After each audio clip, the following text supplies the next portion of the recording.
Are you searching for the best in online black radio? Then go to blacktalkradionetwork.com, helping you filter through the noise. Real talk, black talk.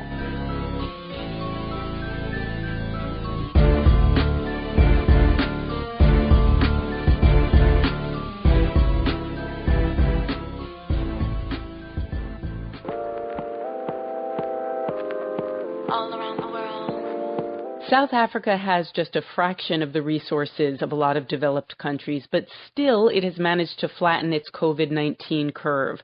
The country says it has more than 3,600 cases, but officials say community transmission is under control, buying hospitals time to prepare if cases do spike. Here's NPR's Ada Peralta. Dr. Salim Abdul Karim, a preeminent expert on HIV, was given a prime-time slot on national TV to explain this epidemic to the country. We're just trying to get the slides up so you can follow me. The lecture went into how epidemics develop and how South Africa acted early, locking down when there were few cases. Karim explained that when South Africa hit 100 cases, it should have snowballed, as it did in Europe or China, but the curve leveled off. No other country has reached that point and has been able to reach a stage where you get that kind of plateau. Dr. Dennis Chopera, a virologist studying tuberculosis and HIV in South Africa, explains the success. South Africa has made a lot of progress in combating both HIV and TB, and that experience is coming in handy with COVID-19. Part of that experience is contact tracing. South Africa has one of the highest rates of HIV infections, and tuberculosis often comes with it. Like COVID-19, TB is a respiratory disease spread by droplets.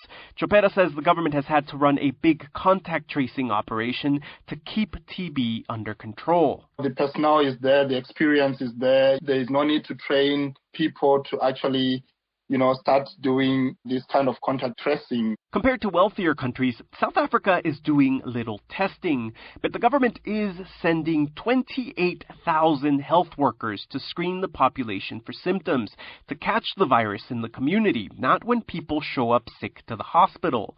Emily Wong, an infectious disease doctor at Africa Health Research Institute, says that was an ambitious recommendation from scientists. It feels like everyone's on the same page, really trying to do the right thing. The messaging is clear and consistent, and she says citizens are on board. I think a lot of us here in South Africa are kind of pinching ourselves because we remember in the early 2000s when it was such a different relationship between the scientific community and government.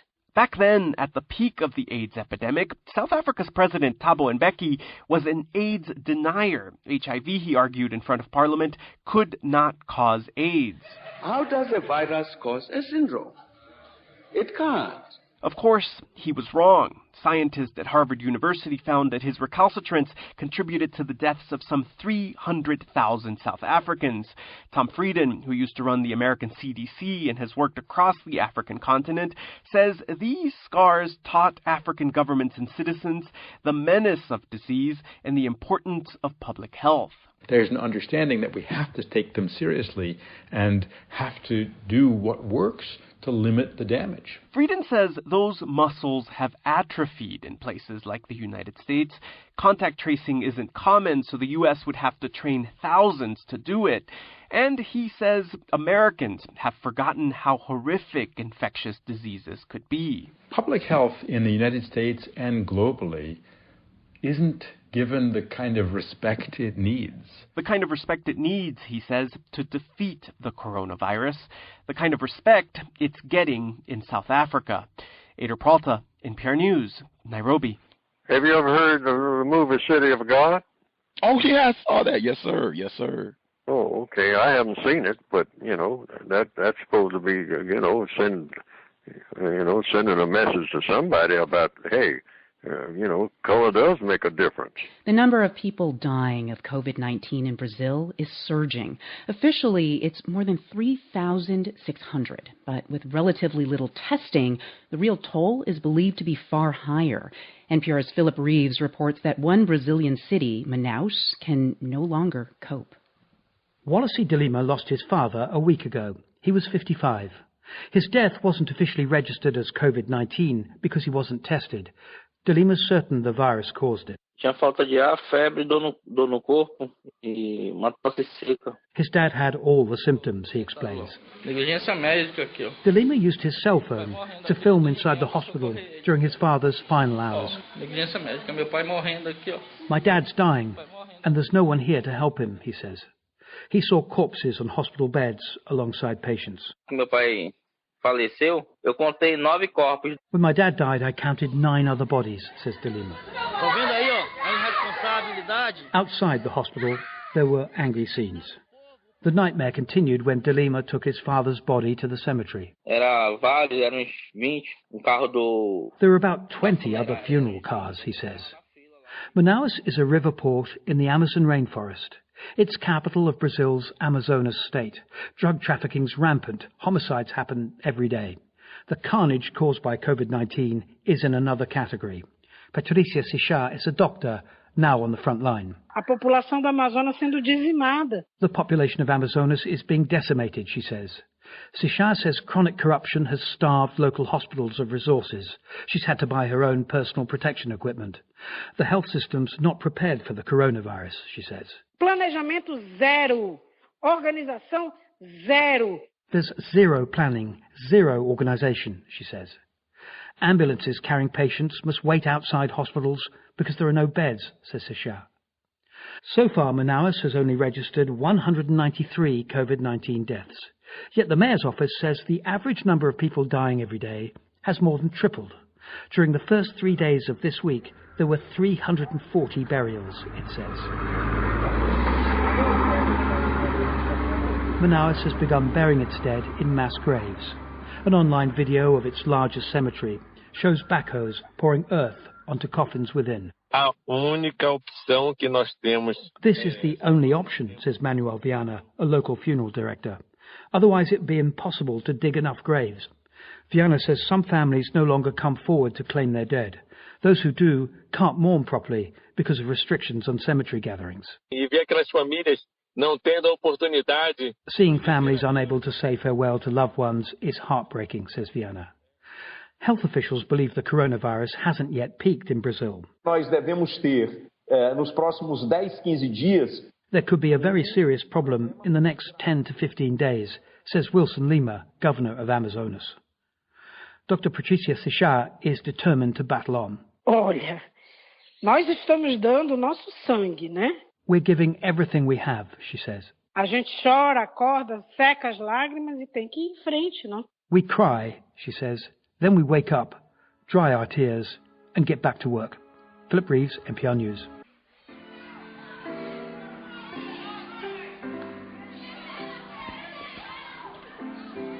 This is dedicated to women making songs.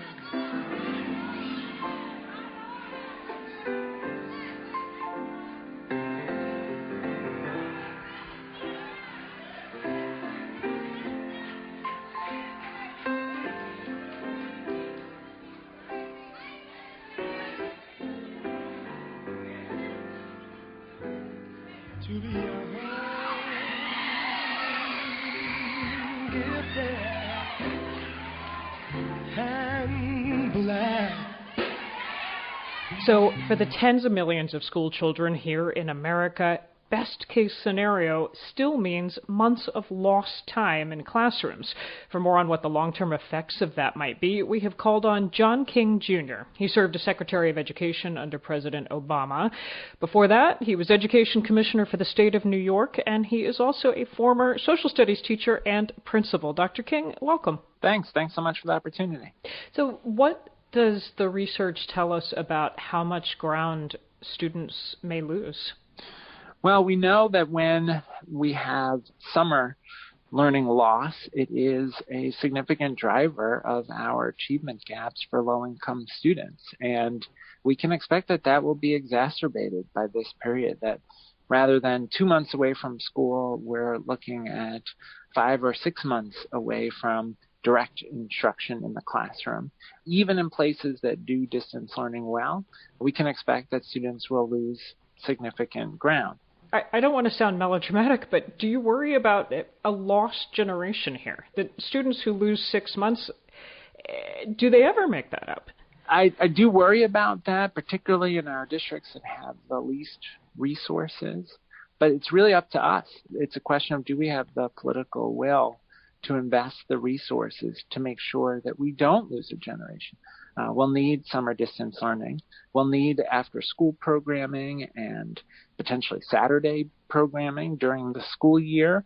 And then we'll need to think about extending the school year or providing summer programming in summer 21. These things we're talking about, is it realistic in a moment where we keep hearing about states are cash-strapped, cities, counties are cash-strapped, school districts, do they have the money to do things like Saturday school and summer programs? We're going to need the federal government to step up in a big way. In the CARES Act, there was about $30.75 billion for education, split between K-12 and higher ed. That is not nearly enough. If I may bring in your own story, I've seen where you've talked about losing both your parents when you were a child, and you have credited New York City public schools with getting you through that.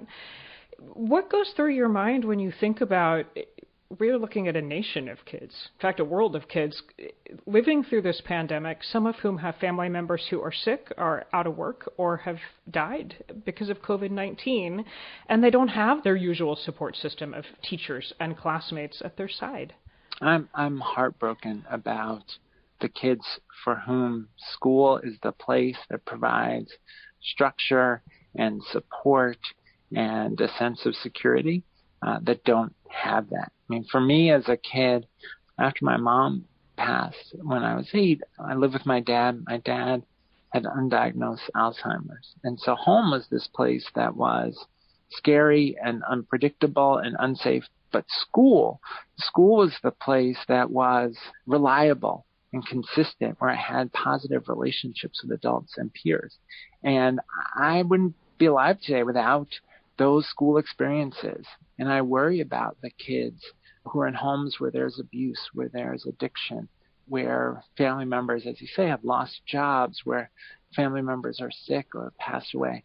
It's so important right now that school districts find ways to make sure that adults at school are connecting with kids regularly. Kids need, during this period, to know that they are seen and cared about by people at school.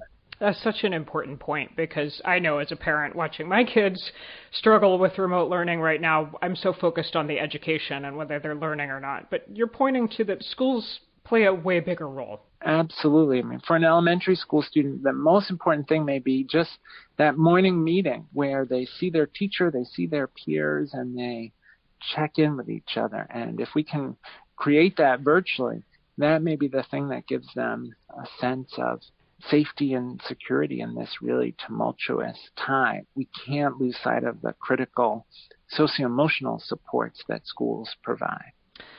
John King, Jr. He is a former Secretary of Education and now president of the nonprofit Education Trust. Dr. King, thank you very much. Great talking with you.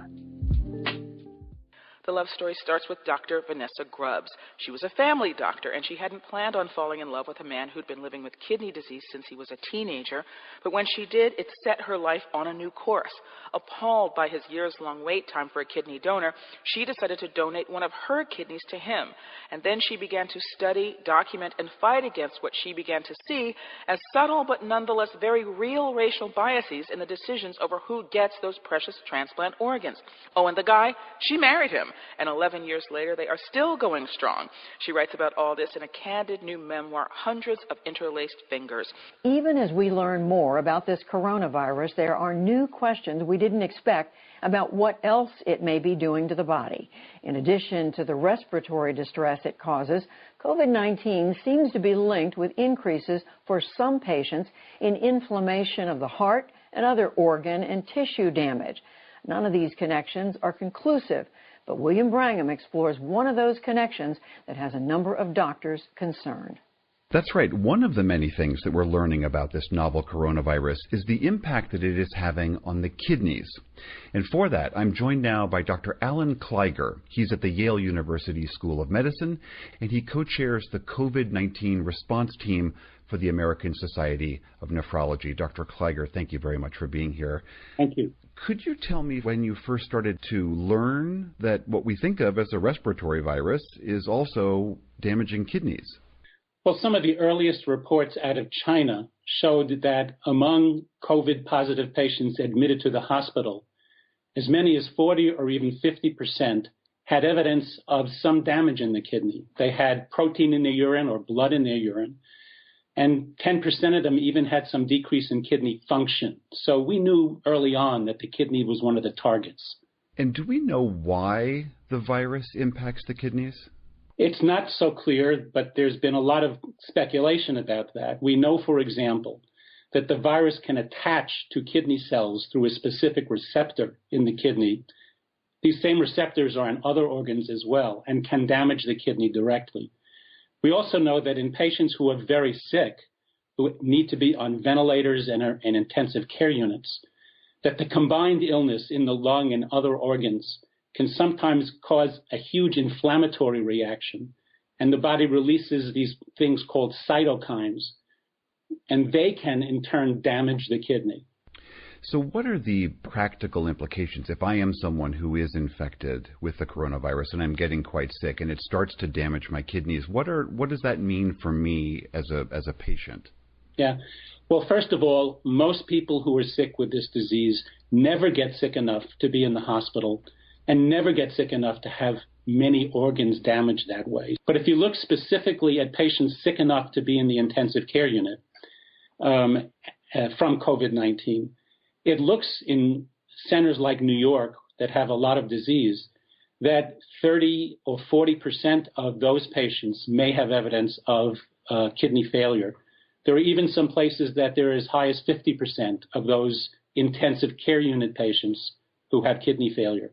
We know that's obviously a huge complication for the individual, but it's also got to put some stress on the ICU that is caring for them, because dialysis, that kidney care, is not something that is easily procured, right?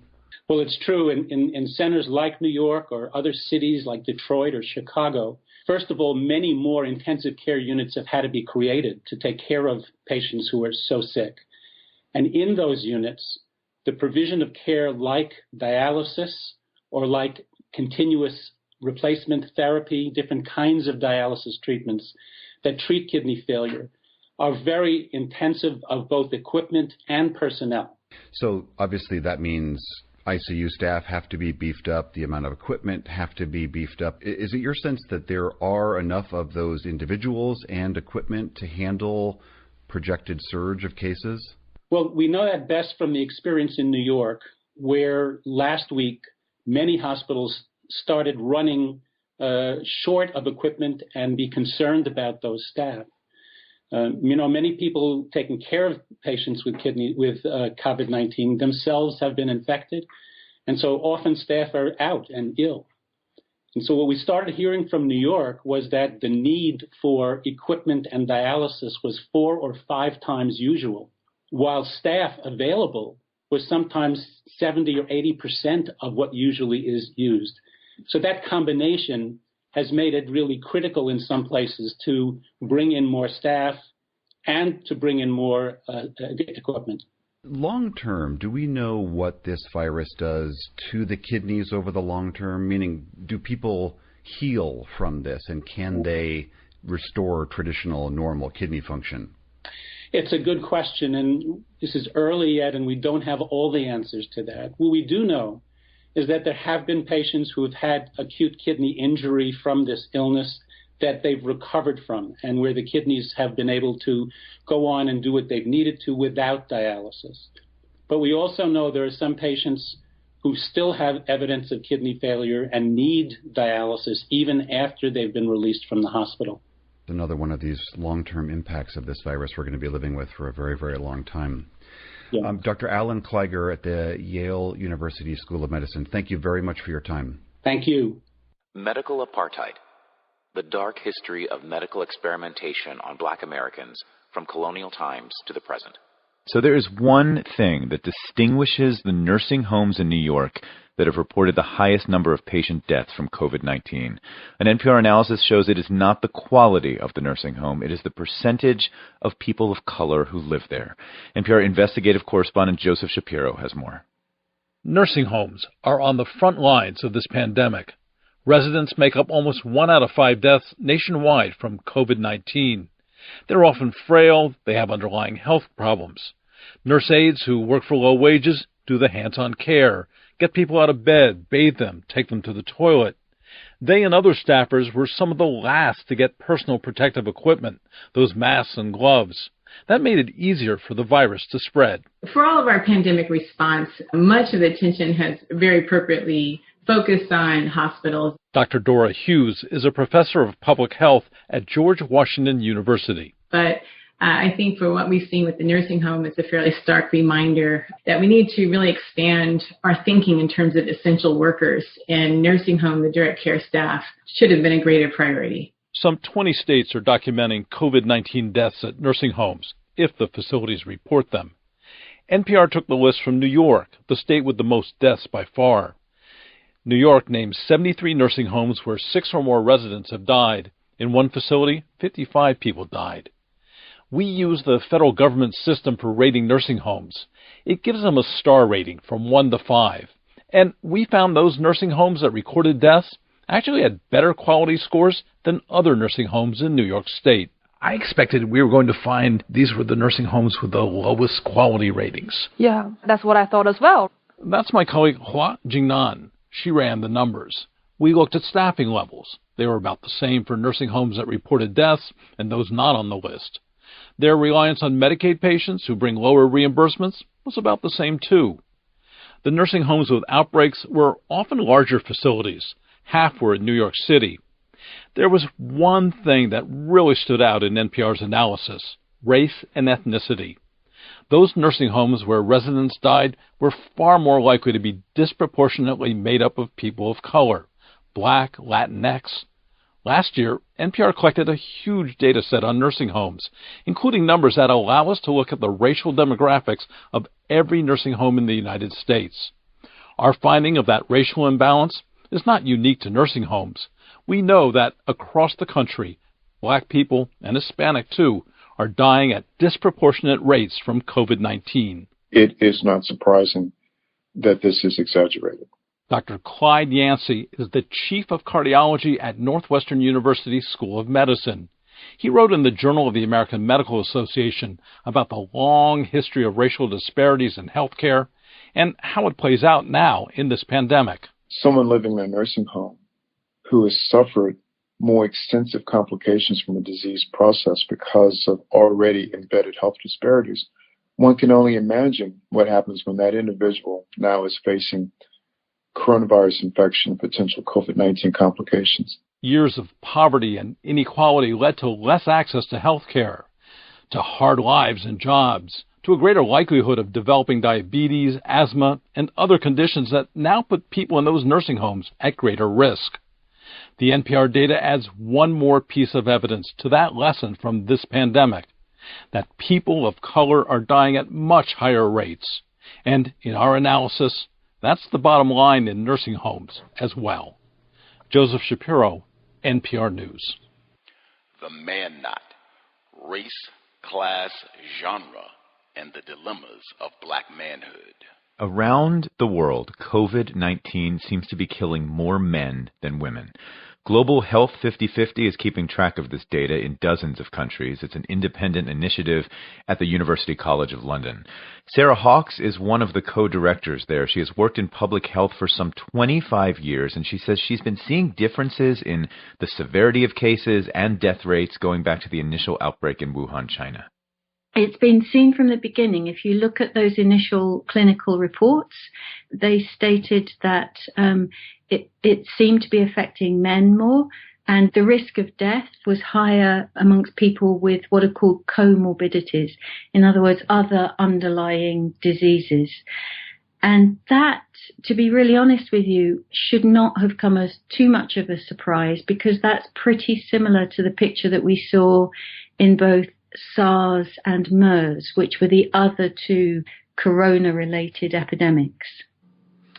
Well, so if we're seeing a gender difference emerge, as you said, in previous viruses and then this one as well, let's talk about what might be at play here. Because I know some point to women perhaps as having stronger immune systems. Is that one theory that might explain this? There's quite a lot of good evidence that shows that across a number of aspects that female immune systems are essentially a lot stronger. That might explain why women seem to have less severe infections and less risk of death. But from the work that we do, we would argue that whilst recognizing that there are these important biological differences between the immune systems of men and women, that doesn't go the whole way to explaining it. Because if it's all down to biology, you might expect to see really quite similar differences between death rates in men and women in every country, and we don't actually see that. And so we think that there's something else happening there as well. What else do you think might be at play here? Yeah, so for that, we think that this is probably down to what I talked about earlier, which is these other underlying diseases, the diseases particularly that affect the heart and the lung. And we know from global data that those diseases are more common in men. And from the work that we do, our hypothesis is that those diseases are more common in men because of the gendered behaviours of men. So a large part of the burden of heart and lung disease globally is driven by exposure to factors such as tobacco smoke and drinking alcohol and even things like air pollution. And a lot of that is very gendered behaviours. In many societies, it's men who are more likely to smoke. It's men who are more likely to drink alcohol.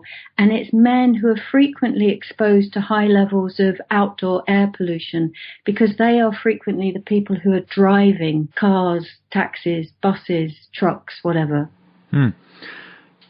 What about behavior right now? I mean, is there anything that men are doing differently you're finding? I mean, I don't know about if it's washing your hands less, if it's being not as careful to avoid contact with other people. Could anything happening in this moment be playing a role? That doesn't seem to be playing as much of a role. What could be playing a role, and where we've seen this in other diseases, including previous viral epidemics, is that men have tended to seek care later in the course of a disease than women do. So if you look at what happened in the Ebola epidemic, for example, there was a delay in healthcare seeking amongst men compared to women. And there was also a higher death rate from Ebola amongst men compared to women. If we look at the HIV data in Southern Africa, we see quite clear data showing that men tend to seek care later in the course of an HIV infection compared to women. They've got much higher viral loads, their immune systems are much worse, and hence their survival rate is actually much lower compared to women's survival rate. So in terms of the immediate here and now, it might be that men are seeking care later in the course of their COVID infection. What is the response? I mean, is there some kind of public messaging for men that should be taking place right now? Yeah, I mean, I think that there's probably public messaging for men and there's public messaging for people making health policy. So for men, if our hypothesis turns out to be right, that men are being stoical or are more afraid to seek healthcare or more reluctant to seek healthcare, then the obvious intervention, the obvious message there is to say you need to seek healthcare as soon as possible. In terms of the messaging for health policy, we would like to be sure that there isn't a need, for example, for different clinical care pathways for men and women. So, do we want to intervene earlier in the stage of a disease amongst men in older age groups with these other coexisting conditions? Is there a case for that? That would clearly require clinicians to start thinking about sex differences and gender differences in their treatment pathways. But we know from lots of previous work that we've done that the profession of health researchers is actually remarkably bad at taking sex and gender into consideration in their healthcare provision. And we're seeing that reflected now by the sheer paucity of sex disaggregated data coming out from many major countries, for example. You think this could be a wake-up call? It would be a terrible thing if it takes a global pandemic for people to wake up to that piece of knowledge. But hopefully this will be a starting point for people to do better as far as recognizing and acting on sex and gender differences in health and medicine in the future. We've been speaking on Skype to Sarah Hawkes. She's Professor of Global Public Health at University College London and also co-director of Global Health 50/50. Professor, thank you so much. It was a pleasure. Thank you very much. My dear brothers, sisters, comrades, friends, people, I salute all of you because although you think I don't, I see and sense and feel a lot of what you do. And what you do is nothing short of marvelous. What this movement has become over these many years is nothing short of miraculous. I thank you all. I thank you for the fight that we've been a part of. We're not done. We still have work to do because the system is still fighting. Because the system, by its very nature, has never been fair, has never been human, has never been what it claims to be. But we, in our fight, in our struggle, we can make change, but only if we fight together. All of us, every one of us. When we fight, we win. So let us fight together. Never forget that I love each and every one of you for the remarkable work you have done and we have done together. So let's get together. Let's make it happen. I love you all. On the move. Long live John Africa. Long live freedom. And down with this rotten-ass system. From Imprisoned Nation, this is Mumia Abu Jamal. I am not prejudice. One dangerous side effect of this pandemic is prejudice. A new study shows that as people try to protect themselves from getting sick, they can turn on those they perceive as different. The host of NPR's Hidden Brain podcast, Shankar Vedantam, joins us to talk about it. Hi, Shankar. Hi, Ari. Explain what this study showed about the connections between disease and prejudice. Well, researchers have been asking for a while, Ari, if there's a connection between patterns of prejudice and patterns of infectious diseases. The thinking is if you live in a place that is at high risk for disease outbreaks, you're more likely to view strangers or people from other groups with suspicion. In a new analysis of both explicit and implicit prejudice of more than 75,000 Americans, psychologist Brian O'Shea and his colleagues do find a correlation between infectious disease prevalence across the United States and prejudice among both blacks and whites. Here's O'Shea.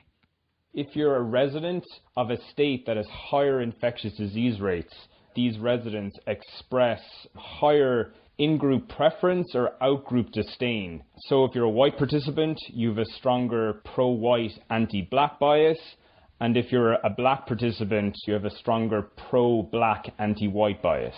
Interesting. So bias is running in both directions, not just from the majority group to the minority group. That's right, Ari. Now, it's worth pointing out, of course, that this is a correlational study. We're seeing an overlap between two things. We're hypothesizing there could be a connection between them.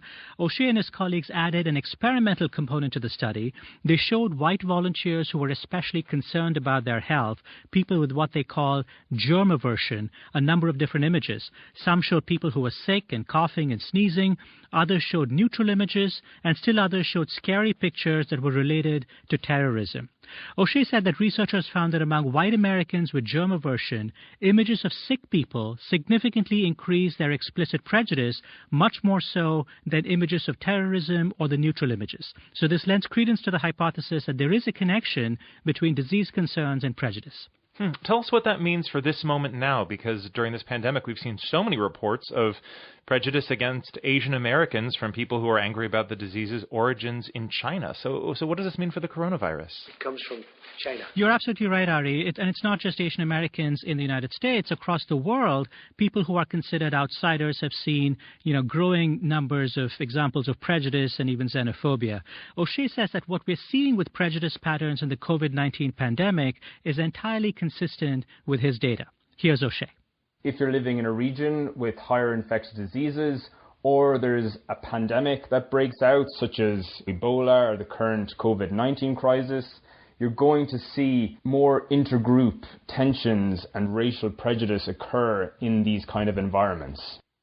Well, it sounds like what he's saying is that this is not necessarily unique to COVID-19. Does that mean that rising prejudice is going to be inevitable whenever there is a disease that people are afraid of? I'm glad you asked me that question, Ari, because I think this study is making the case that in some ways there is an intuitive connection between disease outbreaks and prejudice. And in some ways, when you have pandemics break out, it might be somewhat natural to see to see prejudice rise as well. The study is not making the case, of course, that prejudice is the appropriate response to pandemics. In fact, besides being ethically problematic, prejudice is actually deeply counterproductive. It's a distraction. It causes people to stay in the shadows. It delays sharing of information that can save lives. Ultimately, Ari, we really are in this thing together. That is Shankar Vedantam, host of NPR's Hidden Brain podcast. This week, they look at the effects of the coronavirus pandemic on social isolation and loneliness. Thank you, Shankar. Medical apartheid. The dark history of medical experimentation on Black Americans from colonial times to the present. Today, racial disparities. 21% of the people who live in North Carolina are African American. But Black people make up 39% of COVID-19 cases in the state and 37% of the deaths. Dr. Mandy Cohen is the Secretary of Health and Human Services. In her near-daily addresses, she's mentioned this racial disparity before, but this week she made a point to highlight it. I want to assure you that these disturbing trends have not gone unnoticed by me or by my team, and they must be addressed. But as Dr. Cohen also said, these disparities did not begin with this pandemic. The racial differences in healthcare are well documented by all manner of researchers, including those in the very department that she leads. What this pandemic has done is shine a bright light on the long-standing structural biases and inequities that impact our health outcomes. So let's start there with Benjamin Money. He's North Carolina's Deputy Secretary for Health Services, and he spoke with producer Will Michaels about how COVID-19 has put a new focus on the long-standing problem of racial health disparities.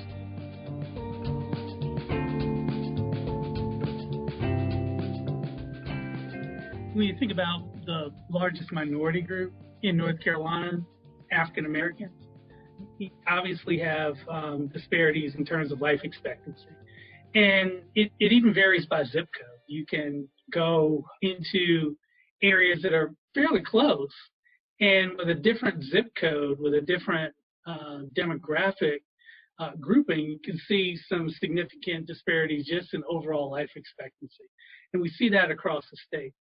And it really starts in birth. So there's a disparity in terms of maternal mortality.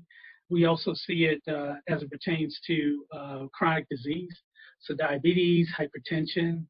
And then we also see disparities as it pertains to mental health. And a lot of it really is very much rooted in historic issues, particularly here we are in the South. It's a legacy of Jim Crow, legacy of slavery, and many of those features of those conditions have carried on generation after generation. And I'm probably jumping ahead, but when we think about COVID and its infection rates, I mean, people get infected at the same rate normally, but we're finding that people that work in the service industry, people that have more opportunity to have contact with people on an individual basis, have a greater chance of contracting the disease. Well, I don't mind you jumping ahead at all. Let's pull that thread out a little bit more if we can, because your colleague Cornell Wrights, who's the executive director of the Office of Minority Health and Health Disparities, told the healthcare working group at the legislature last week, he was talking about some of the social determinants of healthcare, His words were, being black is not the risk factor, but how we treat people because of their skin color is the risk factor, and he pointed to racism and unshared power.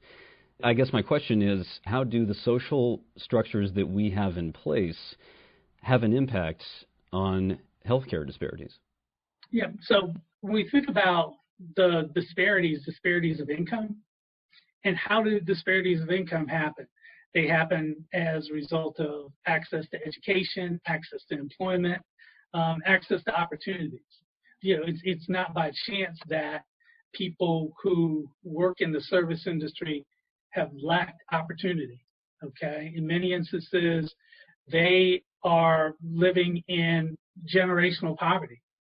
So there are systems in place that are within this country historically, redlining, other forms of discrimination. That was, of course, the Federal Housing Administration mostly blocking out the ability for people of color, African Americans, to get home loans that they would need to build wealth.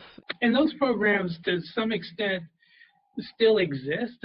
There's been studies that have shown that people who go for loans, that even with the same employment and credit history, African Americans and people of color will pay a higher interest rate. Mm-hmm. And there's also hidden redlining that occurs where, while it's disallowed by federal law, people of color get steered to certain neighborhoods.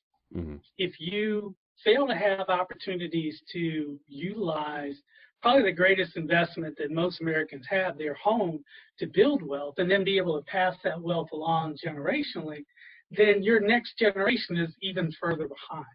So, very concerned about the recovery that, is taking or will take place after COVID. Will it be a disproportionate recovery? Will people who were living on the margins, will they be further behind than they were even after 2008? You were talking about zip codes just a minute ago, and I kind of wanted to talk about location as well. Of course, there are some differences in urban versus rural when it comes to the infection rate, and that's probably due to some pretty clear factors like population density. But for someone who might be economically disadvantaged in an urban area and someone who might be economically disadvantaged in a rural area, particularly people of color, are there particular disparities there, and kind of how would you say they're being magnified during the pandemic? So I think that the testing numbers are really interesting because testing measures folks that have been tested.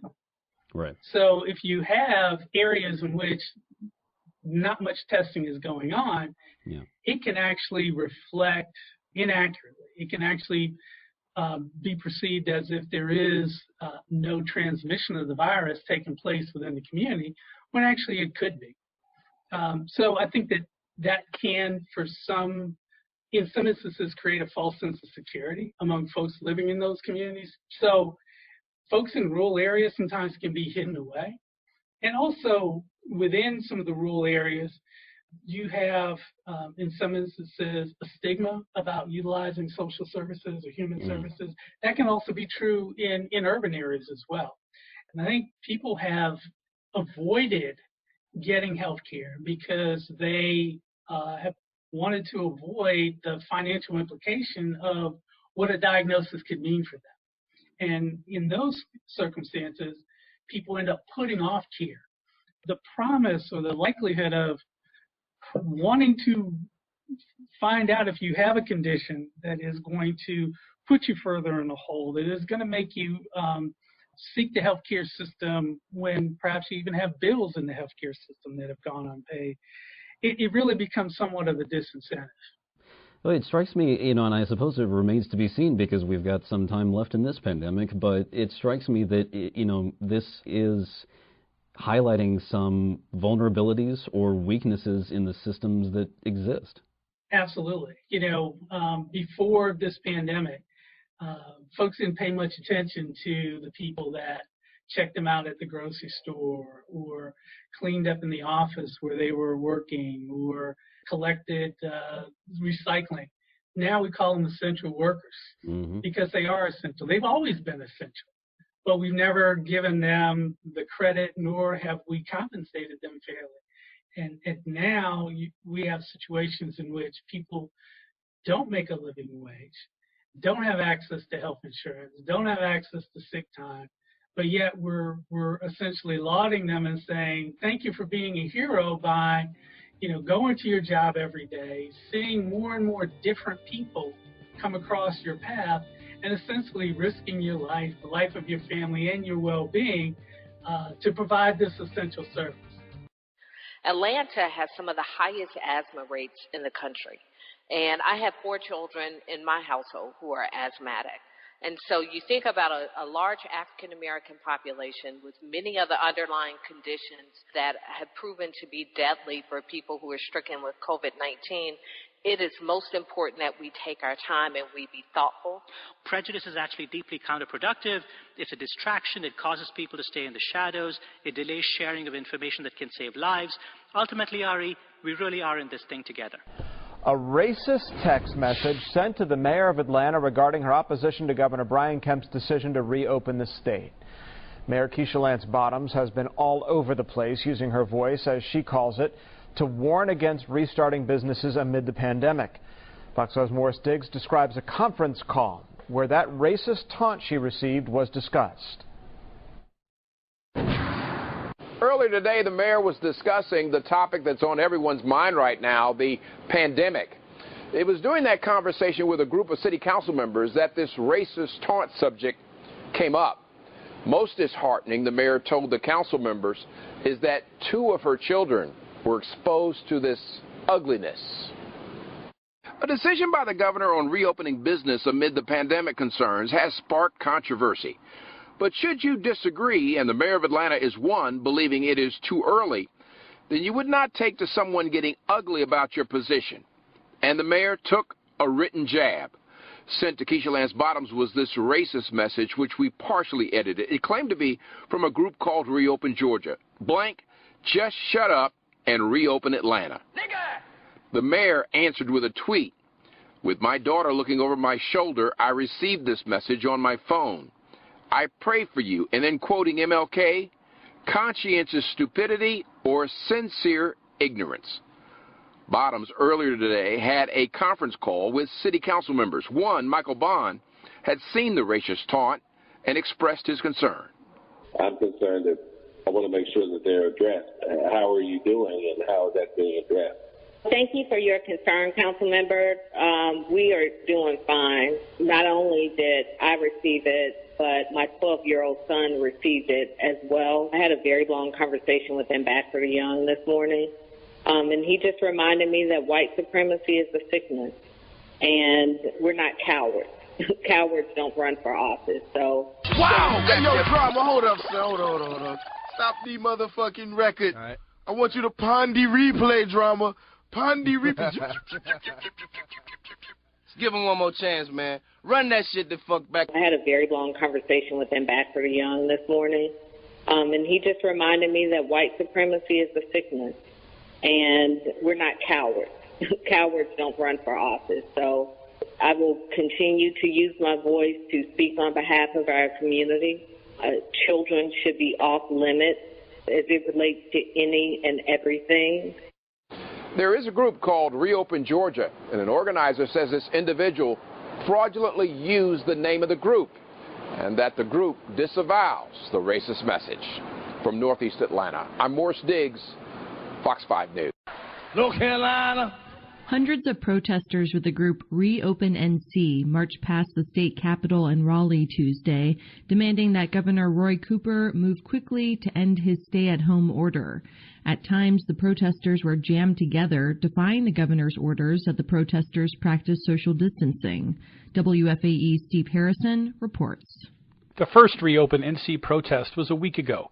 One person was arrested, and the Raleigh Police Department tweeted that, quote, protesting is a non-essential activity.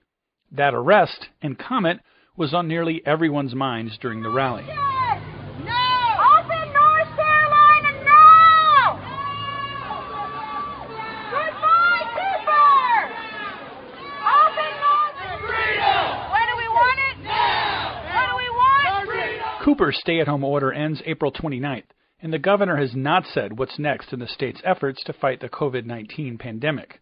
But many protesters, like Sarah Balcom of Raleigh, believe Cooper has overstepped. Yeah, this will not be forgotten. This will definitely not be forgotten. This will be fresh on everyone's mind. So I hope people really take this into consideration when they're voting. And I think that, a lot of times people vote with their pocketbooks, and right now those pocketbooks are empty. So during the protests, there were a half a dozen healthcare workers wearing masks and smocks who staged a counter-protest. Balcom says one of them told her, as a warning, that she's had to intubate a child the same age as her son. yes, that's why I went after her. She said, "Oh, we intubate people his size all the time." So I told her to intubate this. To demonstrate, she extended her middle finger. In a letter to Reopen NC Monday, Cooper's legal counsel said the protest was allowed under the stay-at-home order, but the letter warned that law enforcement would, quote, intervene if protesters didn't practice social distancing and stay 6 feet apart. And for much of the rally, they did stay apart.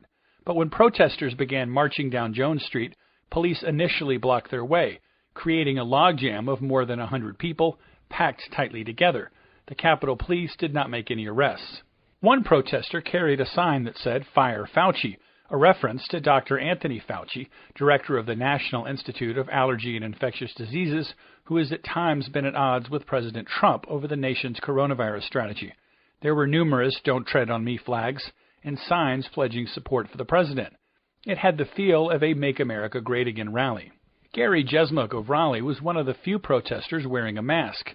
He held a sign that said, "Cooper is more dangerous than the virus." A lot of people in the lower parts of our strata of society are basically looking around for food. Yeah. So we got to think about those people too. I agree. The virus seems to be somewhat contagious, but shutting down makes the cure worse than the disease. 9th District Congressman Dan Bishop of Charlotte attended the rally, wearing a mask but not holding a sign. Bishop said he initially supported Cooper's order, but said the state now needs a timeline for when stay-at-home will end. The governor needs to. It's an extraordinary exercise of emergency power to have this order that locks people in their houses. And while people have been prepared to cooperate with it, it cannot go on indefinitely. It cannot have just an indefinite extension with no articulated plan backed by fully disclosed facts and data and solid modeling to say when that is going to end. Bishop also criticized the COVID-19 modeling from Mecklenburg County, which predicts a surge of cases in June, even as the number of new cases has been falling in late April. In South Carolina, Georgia, and Tennessee, Republican governors announced this week plans to reopen their states. For WFAE News, I'm Steve Harrison in Raleigh. At almost the exact same time that the protesters began walking and chanting down Jones Street, Dr. Michael Gunn, professor of medicine at Duke University, was saying this on a Zoom call with reporters. The people that are advocating that we eliminate social distancing right now and that we just completely open up the economy, what they're really advocating for is that every single person in this country become infected with coronavirus. Because that's what's going to happen if we throw things wide open. So if you like your grandmother, you may not want to do that. There are forecasts tonight that the worst of the COVID-19 pandemic is still ahead, even after the current wave passes. The warnings come as deaths in the United States have nearly doubled from a week ago. But also at the same time, momentum is building here and abroad to lift restrictions. William Brangham begins our coverage. We are ready to reopen Tennessee.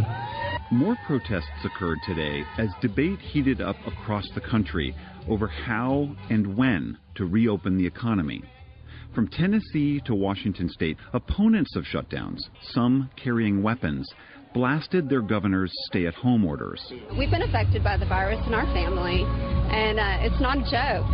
But, not letting people have food on their tables isn't a joke either.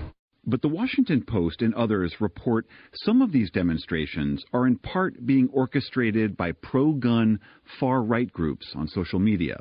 And recent public opinion polls show a strong majority of Americans, over 80%, favor keeping up distancing measures to control the virus.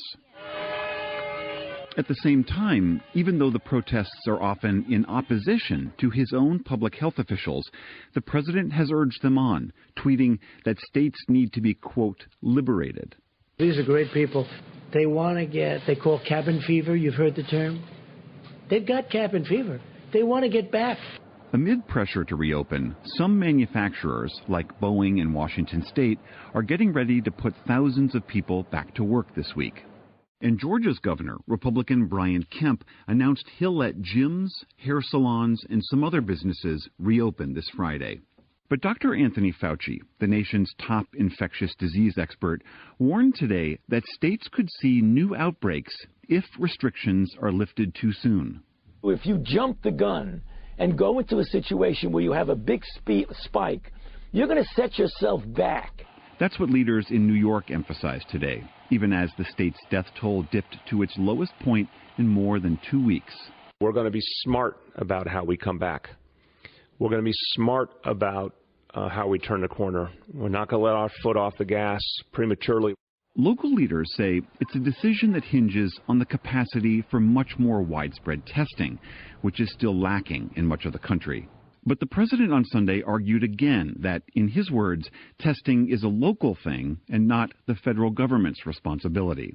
But Maryland's governor, Republican Larry Hogan, rejects that idea. But to try to push this off to say that the governors have plenty of testing and they should just get to work on testing, somehow we aren't doing our job, is just absolutely false.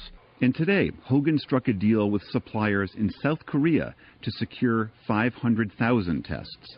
Testing in the U.S. has partially been delayed due to a shortage of the nasal swabs used to take samples. So this is the swab.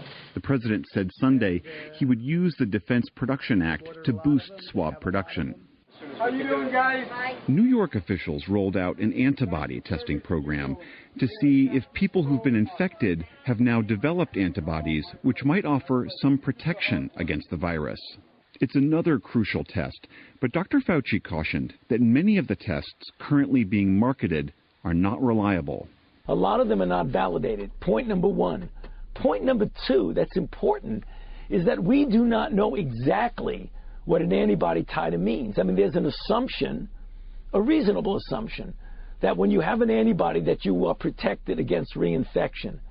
But that has not been proven for this particular virus. In Geneva, the World Health Organization also warned today that the decision to ease restrictions should be weighed with extreme caution. Trust us, the worst is yet ahead of us. Meanwhile, some nations around the world are moving to regain a sense of normalcy. In Germany, a nation that did widespread testing, small stores opened their doors to customers today for the first time in nearly a month. For the PBS NewsHour, I'm William Brangham.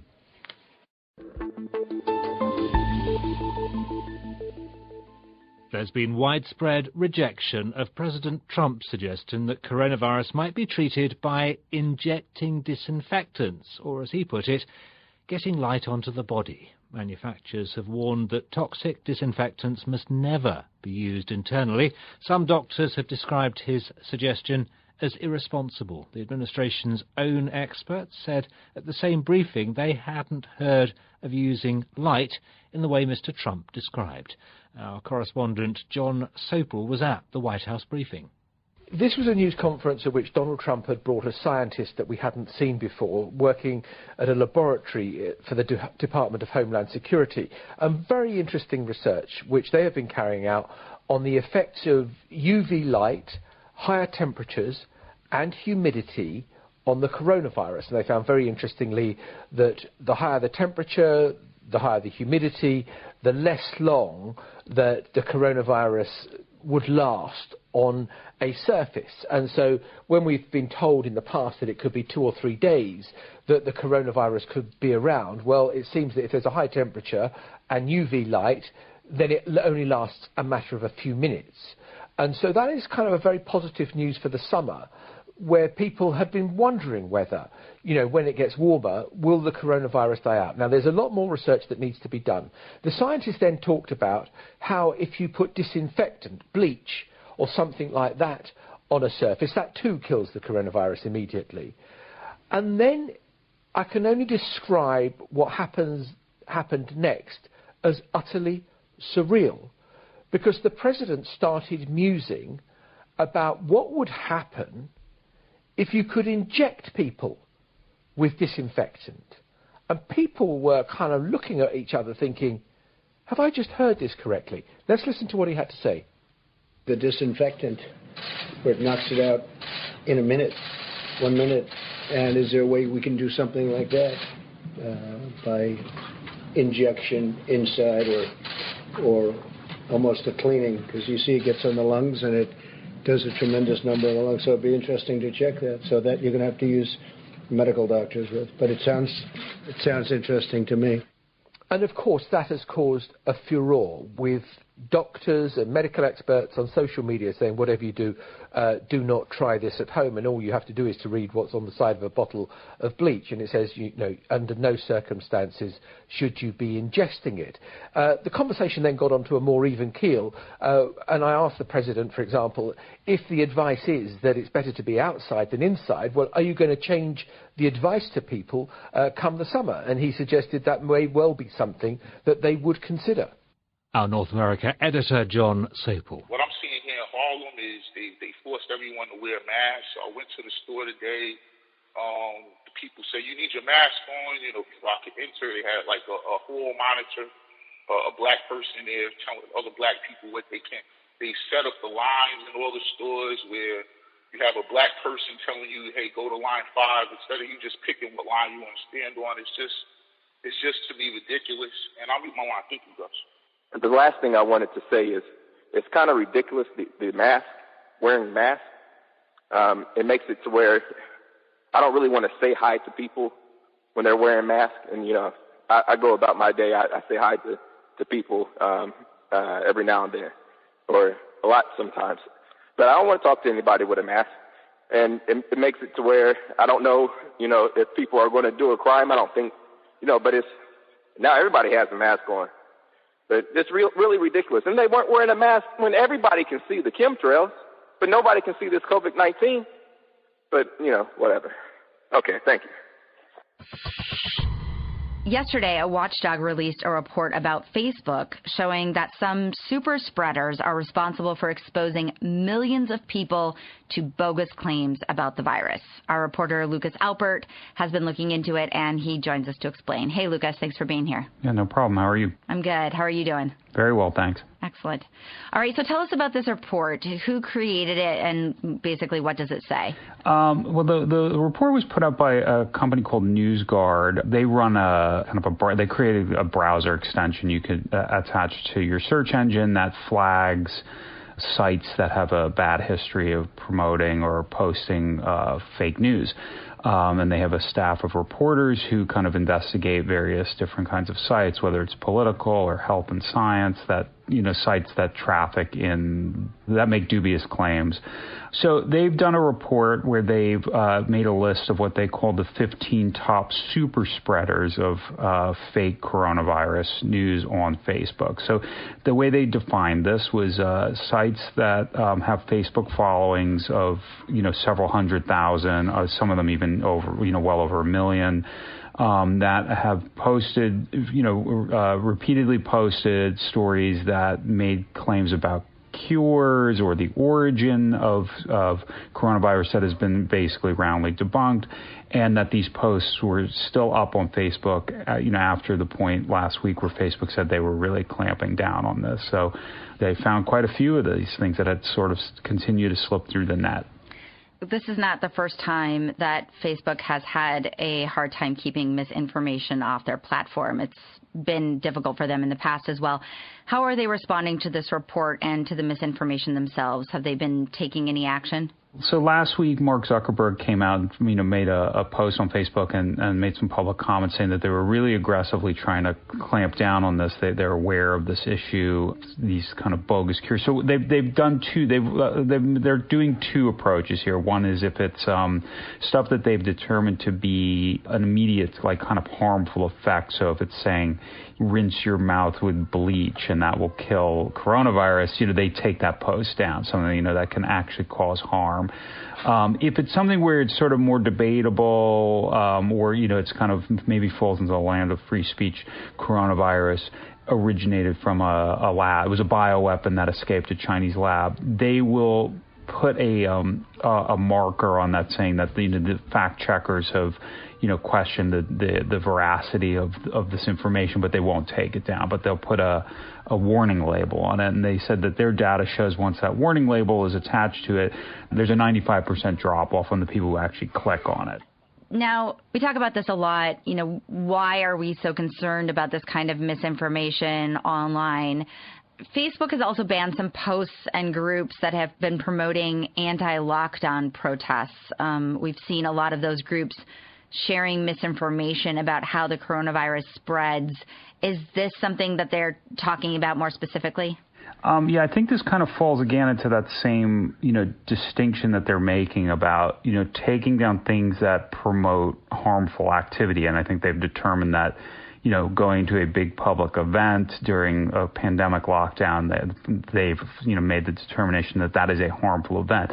They will not stop you from talking about it and raising these issues about whether, lockdown should occur. That, I guess, falls into the free speech, debatable point kind of category. But the actual, organizing events to, kind of encourage people to go and gather in big groups, they determine to be something that is, dangerous. So they've said they are going to take that stuff down. Media reporter Lucas Albert, thanks so much for joining us. Yeah, no problem. White supremacy is the sickness. Andrew Young. White supremacy is the sickness. Context of White Supremacy. Gus T Renegade in for another broadcast, hopefully to share constructive information on the system of white supremacy. Today's date, Saturday, April 25, 2020, so I have been told.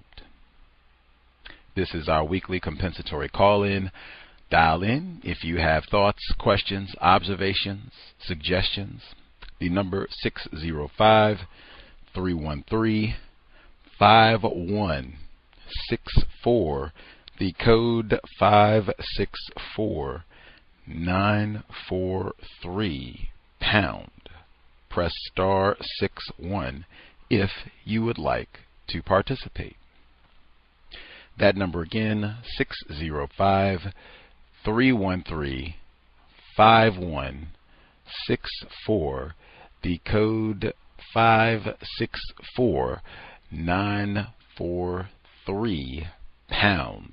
Press star 61 if you would like to participate. Whew. Lots of things to get to before we get to our callers. Wowee. Andrew Young. The sickness is white supremacy. Could not have said it better myself. Even though I think I have heard a few times, the plague. Very close. Very close. I think just slightly different noun use, but, right there. Andrew Young. The sickness is white supremacy.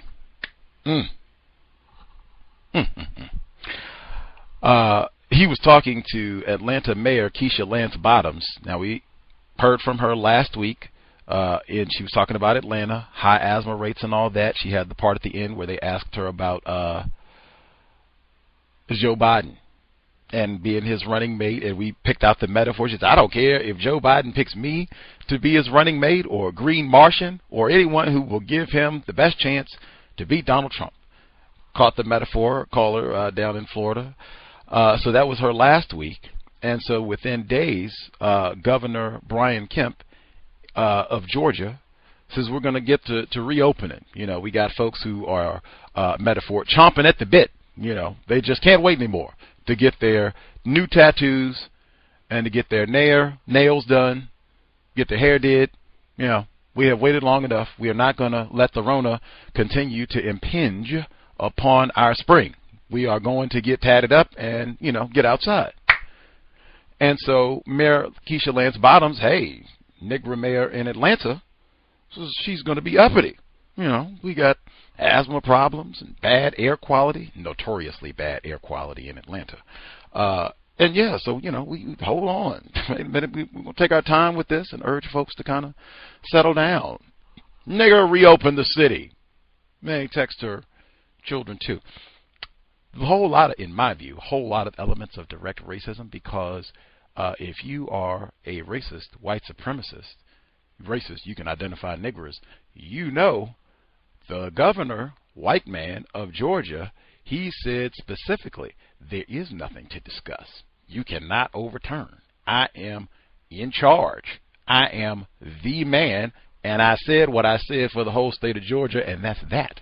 So, I mean, it was no, I need to talk to this nigger about opening up. Nothing. If I have any problems, bam, the governor has already said, hey, this is the schedule.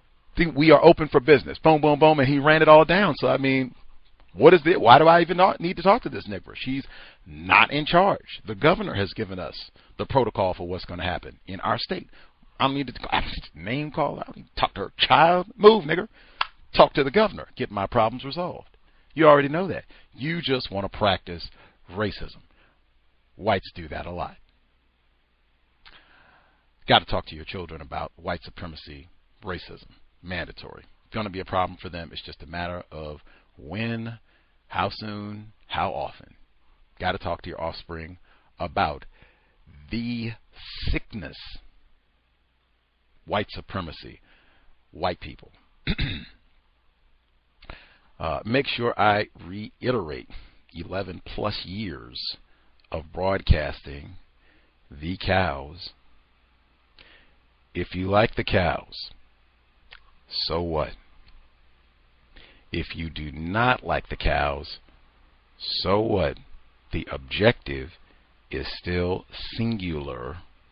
Solve the problem. Replace white supremacy with justice immediately. For sure. I thought that segment that they had from NPR, they were talking about so-called pandemics when there's like a health scare, that everybody becomes a little prejudiced. Everybody gets to be a little biased.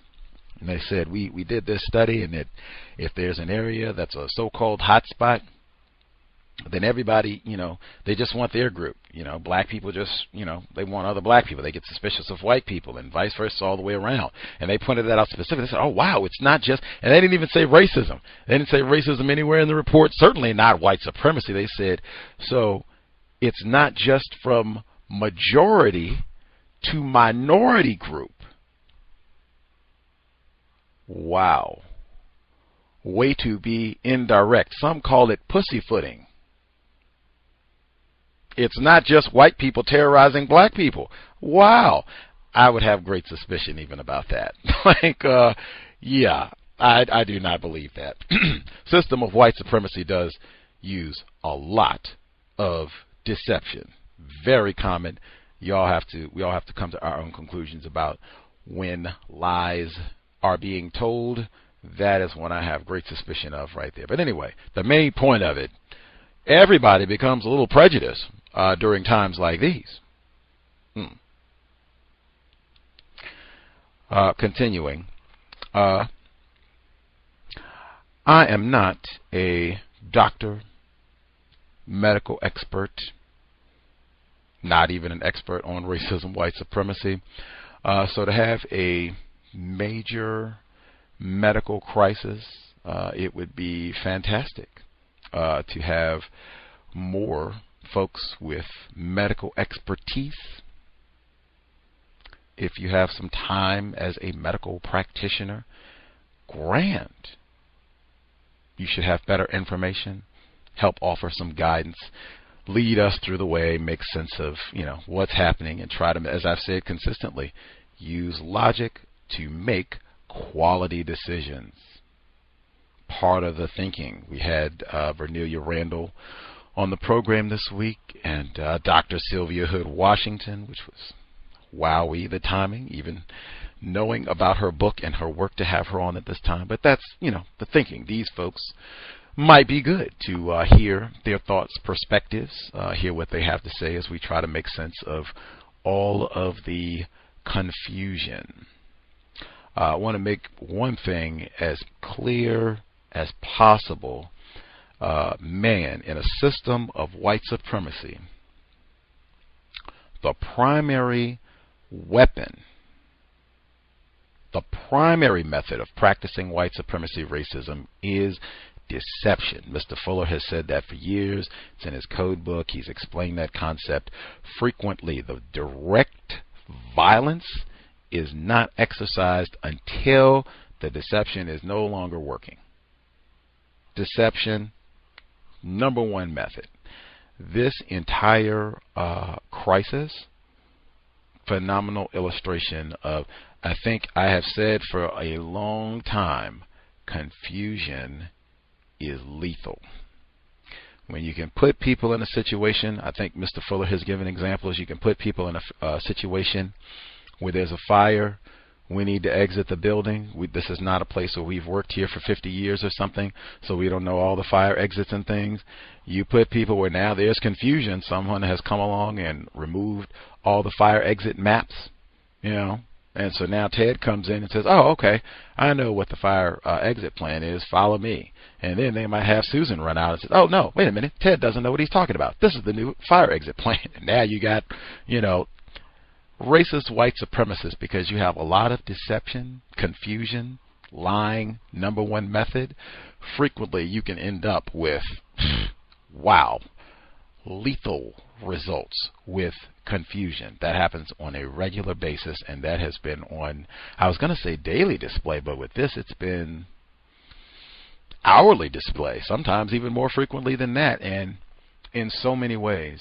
I said last week, or it's a lengthy list of how this has just been a total demonstration of incompetence and confusion. I said the federal response, it's been incompetent, ridiculous, non-scientific, not logical from the very beginning. What about a federal response for the children? I've heard that in other countries where it was detailed, where they had it broken down by grades, like we're staggering how they're going to return to school, and bam, this is the national program. That sounds intelligent, taking this seriously. Logical, not the United States way. You come out at one point, oh, you don't need to wear a mask. That's ridiculous. Then you come out, oh, wait a minute, everybody needs to wear a mask. Well, I don't know. Maybe you don't need to wear a mask. They came out with the packages.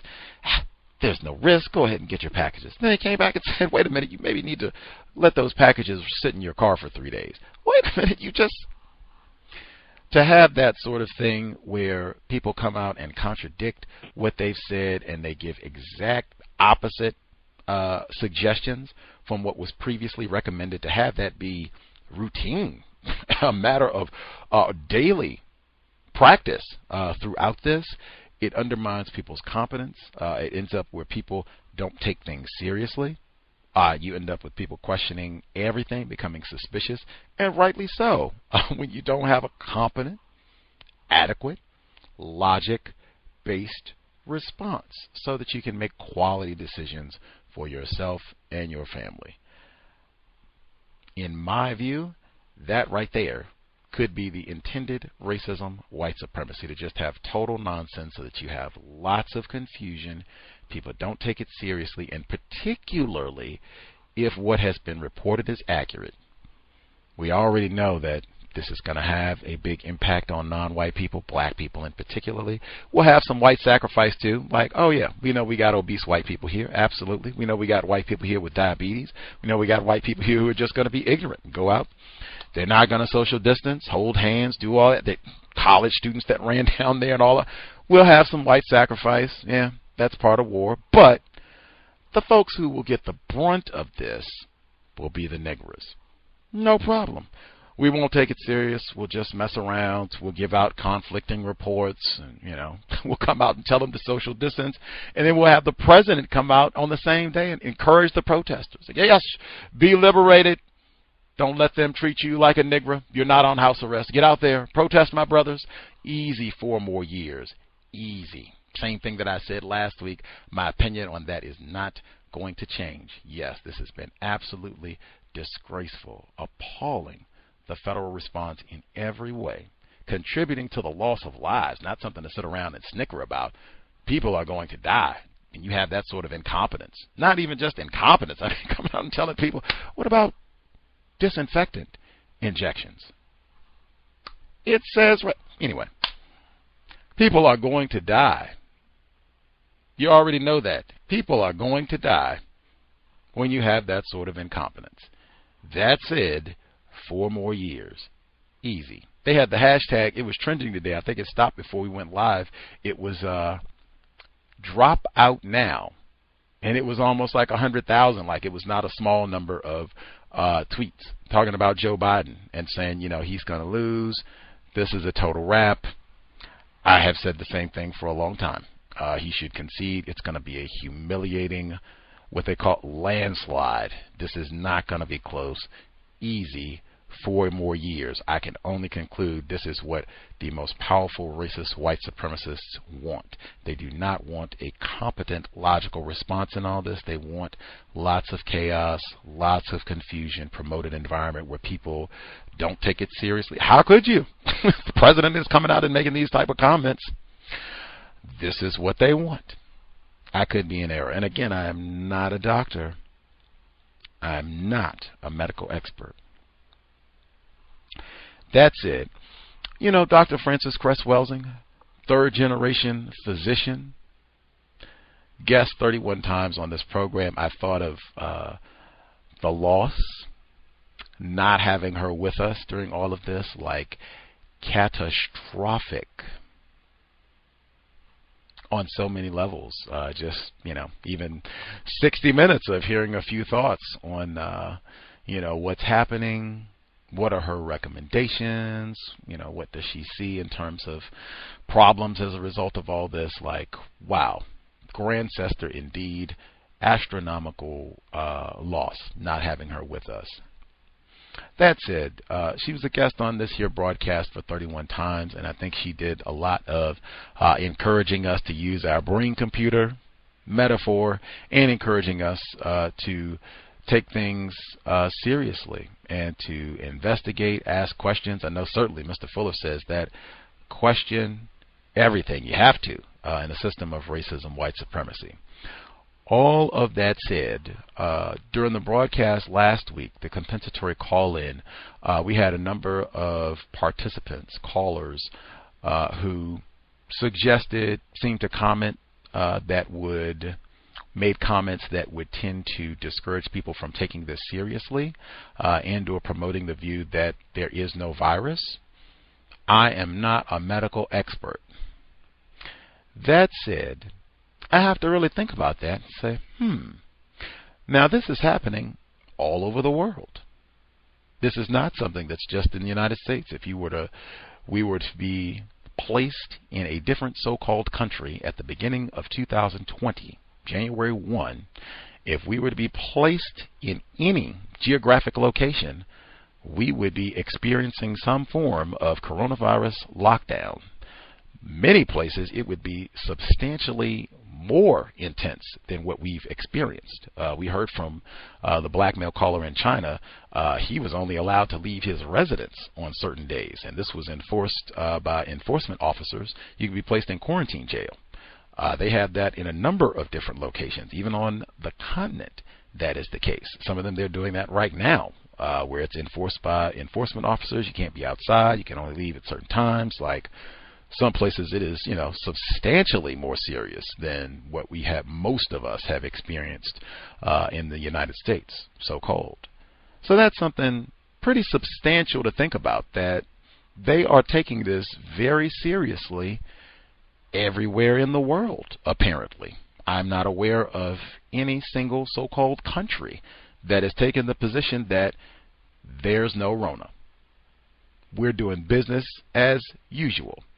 I am not aware of one so-called country in the world that has taken that position. That being the case, among many other things, I would have to seriously think about that. Now, what responsibility do you have if this is serious, the Rona is legit, and you have a platform you are allowing people to promote views that would not take this seriously and or suggesting that this is not happening. I had to think about that, and I had to also follow logic. Let's at least evaluate what's being said, starting with the masks. That if the masks portion wasn't there, where multiple people are suggesting that there's something ridiculous, incorrect, wrong about individuals wearing masks around this. And again, they're wearing masks all over the world. I would have to really think about that. And I did not hear any logic. No one said, well, I was looking at this report from, this medical journal, American Medical Association, anybody, even research that I did. And, there are health problems with wearing masks. And you're putting yourself at risk. There's something non-constructive about having a mask on. I didn't hear that. It was only, it's ridiculous, looks ridiculous, impairs with my ability to speak to other non-white people.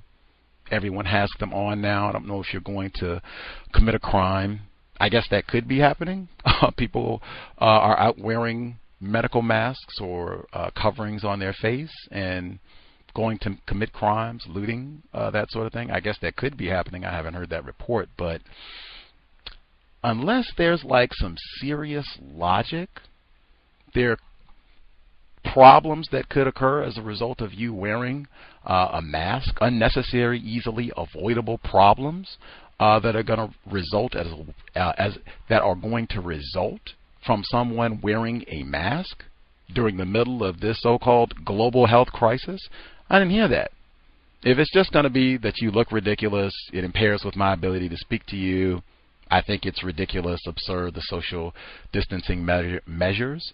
I don't really think that's responsible to promote. If it's inconvenient, I think many of us would say, yeah, it's inconvenient.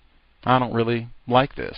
I would hope that we don't have to endure that too long. I totally feel you. I think Dr. Sylvia Hood Washington, she was with us earlier this week, and she said, yeah, I suspect that many of us are probably going through some post-traumatic stress right now with all of this. It's stressful having to adjust to all of this and having a total disruption in all areas of people activity. Like I grasp it. I think we had some listeners who talked about that before. It's been stressful for myself. It's been stressful for everybody in the known universe right now.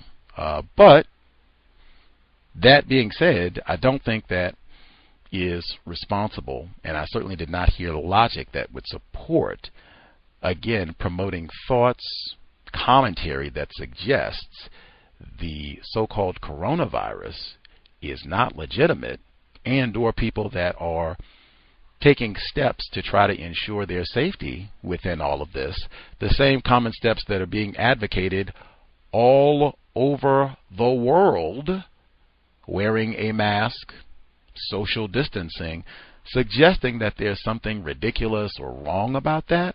I'm just not tolerating that. And that is for the C.O.W.S broadcast and my Facebook page. I have been greatly irritated.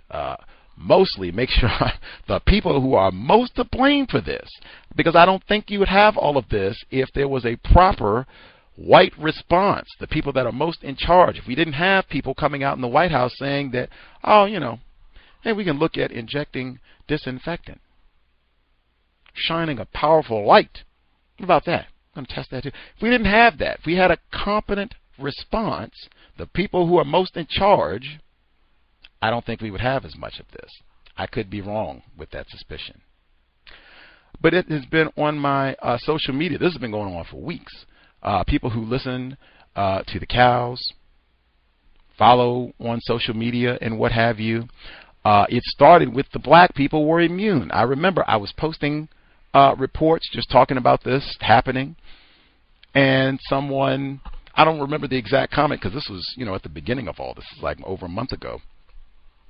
It had nothing to do with immunity or anything like that. It was just something about coronavirus related. And the person responded, whatever, black people are immune. Where did you get this information from? Based on what? Where did you hear this? Again, it was not connected to black people are immune, and this is based on the new report in the American Medical Association or, whomever. These are doctors that I follow, and they've been reporting on this for some time. They had already done research about this, and they had a report published in 2009. And none of that. Where are you getting this from? Again, not taking this serious. The people who are most to blame already said they're all white. But not having a serious thought process about this, which could be dangerous. What has been reported is accurate. And so I send a report where they are not taking that position that, black people don't get the Rona. That's not the position that they're taking anywhere on the continent. They are taking this very serious and are concerned. We do not want this problem here and shutting down borders and logical steps you would think people would take if this is serious. Taking it seriously. And so I post the report, boom. Very same folks come back, and it's not, oh man, okay, yeah, let me stop saying that black people are immune. Let me stop doing that. It's, oh man, I bet they saved the super virus for the black people over there. And I just stopped like, man, that is a spectacular swing.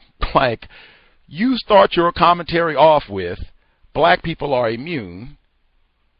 No new evidence, nothing, just someone can present, oh, wait a minute, this is happening on the continent. Looks like it's impacting black people.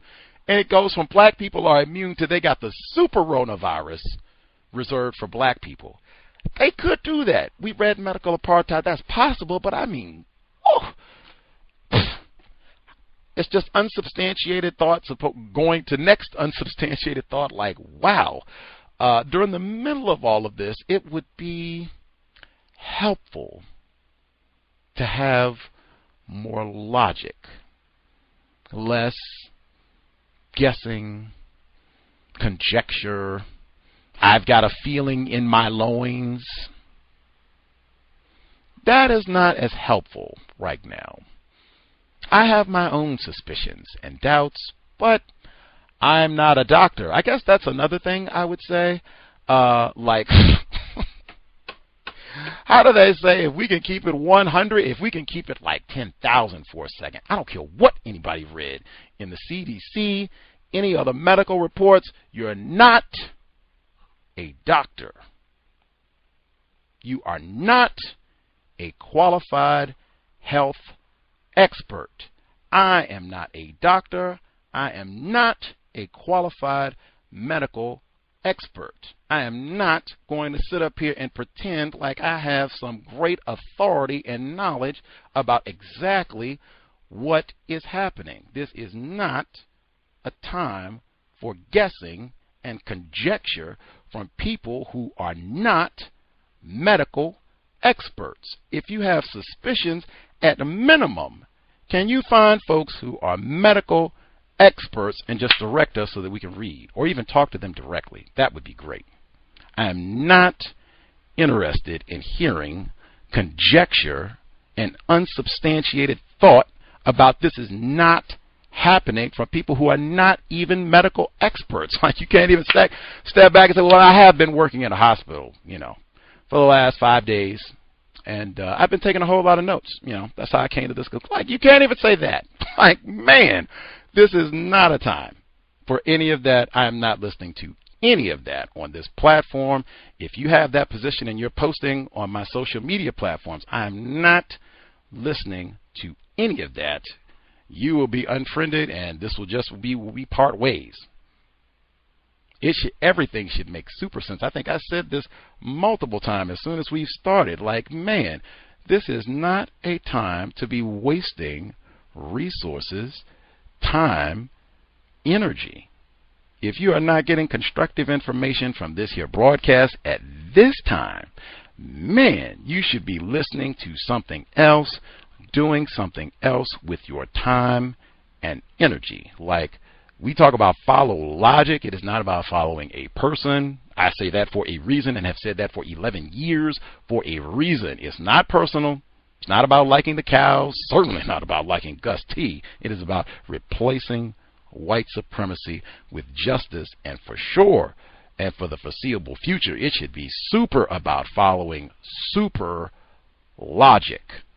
The big one being, anybody there, you don't think this is happening, the burden of proof is astronomical to say, well, what is happening all over the world? We don't even have to talk about the United States. Let's pretend they don't even exist. So let's talk about all the other areas where they're responding to this. Are they all crazy? We've talked to a whole lot of medical experts on this here broadcast. Folks who write about, have some medical expertise. We talked to 2 of them just this week. Vernelia Randall, professor. She's 20 years experience working as a nurse, and she's published and taught about health, racism, law. Checks off a whole lot of boxes. Boom, boom, boom. Dr. Sylvia Hood Washington, epidemiologist, super qualified, and she's published, written, taught health, law, racism. Boom, boom, boom. Checks them all off. None of them saw any reason to doubt any of this, and in fact said, this is about what I would expect. Given the data, given what I've been writing and teaching about for years as an expert in this field, yep, this is about what I would expect. In fact, a number of folks that you've heard, there was a reason I played that segment on how COVID-19 allegedly impacts the kidneys. I had heard that from Dr. Rasayan, also medical expert, been on the program sometime, teaches about this. He also has not taken the opinion, there's no Rona, this is all some phooey. That's not the opinion he's taken. I had talked to him, and he had said, man, it looks like this does things to the organs that might be permanent. Like, ooh, people should take this seriously and not even take the perspective that you want to catch this at all, because most of the people who catch it survive. It's a very high, survival rate, over 80%. I said that last week. But he was saying, like, man, we don't know, what type of long-term impact this can have and all of that. Like, you should probably try to avoid catching this if you can, which is what he was doing. But Dr. Rasayan taking this seriously. But when I heard that about the potential damage to kidneys, I thought of what Dr. Rasayan said, and then I thought of Dr. Vanessa Grubbs, doctor, medical expert, guest on the program 2017, and she came to Seattle, Washington to discuss her book on racism with regards to kidney transplants. And I recorded the exchange, should be in the archives, so she's in the archives twice. But I thought of her and thinking, oh man, you already got a lot of black people with those pre-existing conditions, as they call them, needing kidney transplants and not getting them. They were even saying that this is disrupting dialysis treatment for some people potentially, because you got lots of chaos with hospitals and all of that. But I thought of Dr. Vanessa Grubbs. I went to check what she's been posting. She has not taken the position that this is some nonsense. The Rona is not real. Nope. In fact, she said the same thing that a whole lot of other folks said. This is about what I would expect, and in fact, I'd be shocked if it's not higher in terms of the damage that it's doing, especially to black people. You go check her Twitter feed, Instagram, and see what she said about this. I could keep Dr. Tommy Curry, who is not in the United States right now. He's practicing in one of those Nordic countries, as they call them, has not taken the position that the Rona is make-believe. And in fact, he has been pointing out, oh man, it looks like this is having a disproportionate impact on black males and non-white males globally. Like, wow, how that should be pointed out also, falling right in line with what he talked about in the Man Knot. That was on my mind when I heard the report from NPR where they talked about this having a disproportionate impact on males. They didn't say black males, but a disproportionate impact on males. And in that report specifically, they were talking with Sarah Hawkes, University College London. Again, question everything. White people lie all the time. Absolutely. But Sarah Hawkes, they were asking her, why do we think this is having a big impact on the dudes? And so she says, so a large part of the burden of heart and lung disease globally is driven by exposures to factors such as tobacco, smoke, and drinking alcohol. Let me pause just for that moron. What is he? Let me see. He says, sobriety would be best under conditions of white supremacy. said factors such as tobacco, smoke, and drinking alcohol, and even things like air pollution. And a lot of that is very gendered behaviors. In many societies, it's men who are more likely to smoke, it's men who are more likely to drink alcohol, and it's men who are frequently exposed to high levels of outdoor air pollution because they are frequently the people who are driving cars, taxis, buses, trucks, whatever. Now, we just read a terrible thing to waste and packing them in, both of which substantiated what we just read there. That's why I would say, now, with what I'm reading and what I'm seeing, does this not match up with logic? Yes, this matches up exactly with the exact same logic we've heard from some of these folks. Dr. Curry, Professor Randall, she's been on the program many times since 2009. Dr. Sylvia Hood Washington, we just spent all this time reading her book. She came on the program this week.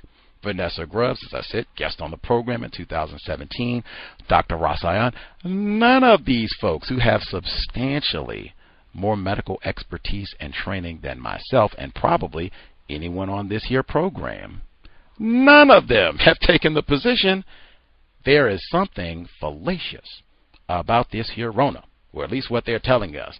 None of them have taken that perspective. So I say all that. All of the folks, and I know it's not tons, or I hope it's not, but all of the folks, if you are doubters, that is, we have doubters, no problem. However, we are not promoting any of that. The Rona is not real. This is nonsense. You doing things to protect yourself, wearing a mask, which is required by law in some cases around the world, but you doing those type of things, there's something ridiculous about that, something incorrect about that. We're not promoting any of that. If that is your position, no problem. You can find a different program, find something better to do with your time and energy. Certainly, if you have concluded that you are with the white protesters, because that was said last week as well, you certainly do not need to be calling into the context of white supremacy. Go protest. Join your white brethren. Don't use any hand sanitizer. I hope they have lots of nice, sweaty high fives for you and chest bumps, because there is no Rona. So, go out and protest and be with them to get things reopened and whatever else you think should be happening as a result of all this phoniness around this disease worldwide. Let's see. I did also had to make sure we have been broadcasting for 11 years plus. The record button is generally on. Like 99.9% of the time, the record button is on.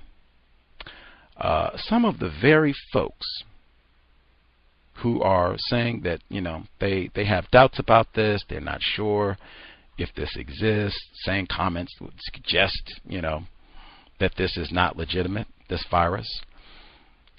They are not healthy, meaning they have reported, divulged health problems, many of which are the exact comorbidities that are listed.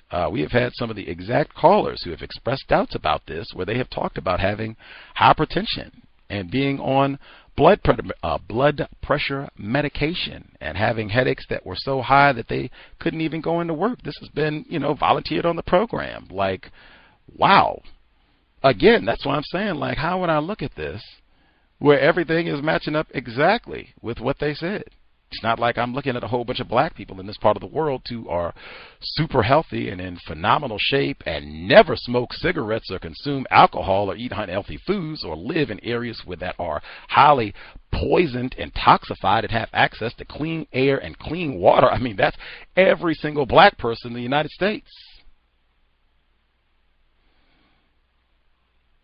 Not to mention, we have lots and lots of essential workers, folks who would be at high rates for exposure. I think many folks, guests and in the sound clips that we heard this week, articulated that exactly, and that is corroborated by the very people who call in to participate in the program. I think there was one of the points of contention was that I don't think white people, or I have suspicion about white people, paying me money to sit home and not do anything for weeks on end. Well, apparently they're not doing that for a number of black people. In fact, it seemed that most of the black people who call into this program, they are not getting that corona experience. They are essential workers and having to get up and go out and work in the midst of all of this and hope their employers do right by them and maybe have gloves or sanitizing wipes. Maybe they took out the trash in a timely manner and let them know who has been infected. Maybe they do, maybe they don't.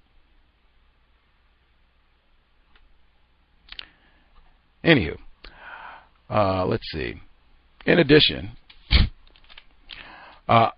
just processing all of this again is we should try to be responsible, take things seriously. That was said at the broadcast, on this broadcast. Take things seriously that white people are taking seriously. A number of white people all over the world seem to be taking this very seriously.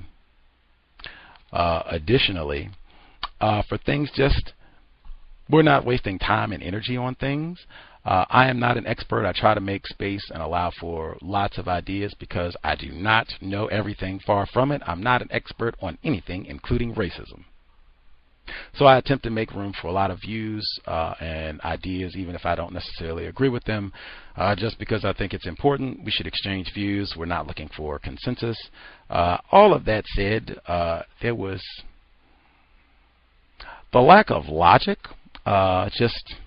There's so much of that I can take, and particularly under these circumstances, I have less patience for things that are not logical. And if it's going to be connected to not taking this seriously, people look ridiculous wearing a mask, that type of thing, which I view as not logical and kind of reckless, given these times, particularly if it's not connected to any sound logic. I am not going to hear any more about chemtrails being connected to the coronavirus. I don't think anybody here has a lab where they have conducted a study on the impact of chemtrails, temperature, and the spread of the coronavirus. Absent that report, I am not going to hear any more conjecture about that. They have lots and lots and lots of platforms for chemtrails. This is not one. I am also not going to hear anything else about white people leaving, because that was said last week with we should increase focus on that. And I am not going to hear any more about that either. To be explicit, if folks want to ask white people about leaving any given area, that's fine. But if it's not connected to a plan, because I see no evidence that white people are going to voluntarily leave North America, any portion, or South America. If someone sees that evidence, let's hear it today. Absent that evidence, the conversation would have to be, what plan are we going to develop to get them to leave? And I have not heard anything, nothing, as it relates to that. I am not going to waste any time sitting in confinement and just talking, man, I hope they're going to leave. I wish they leave. We should just say that they leave. Why don't you all leave? Why don't you all leave? If they're not going to leave voluntarily, you got to get to the forcing part. We would just have to move the conversation along, not on white people leave if they've shown that they're not going to do this voluntarily. Just about what are we going to invest the limited amount of time and energy that we have? How are we going to invest that time and energy? I do not think that is a constructive investment of time and energy. Don't want to hear about that anymore. Again, you can ask white guests if you want to ask them, are you going to leave? That's fine. Totally different. Let's hear how they respond. But that's not something I'm going to listen to on the platform anymore at this point. Let's see. Folks have any other conspiracies? They are very popular. Lizard people, aliens, anything else like that. David Icke related. I don't hear about that either. Let's see. Someone asked me on Facebook, and this person also does not think the Rona exists. No problem.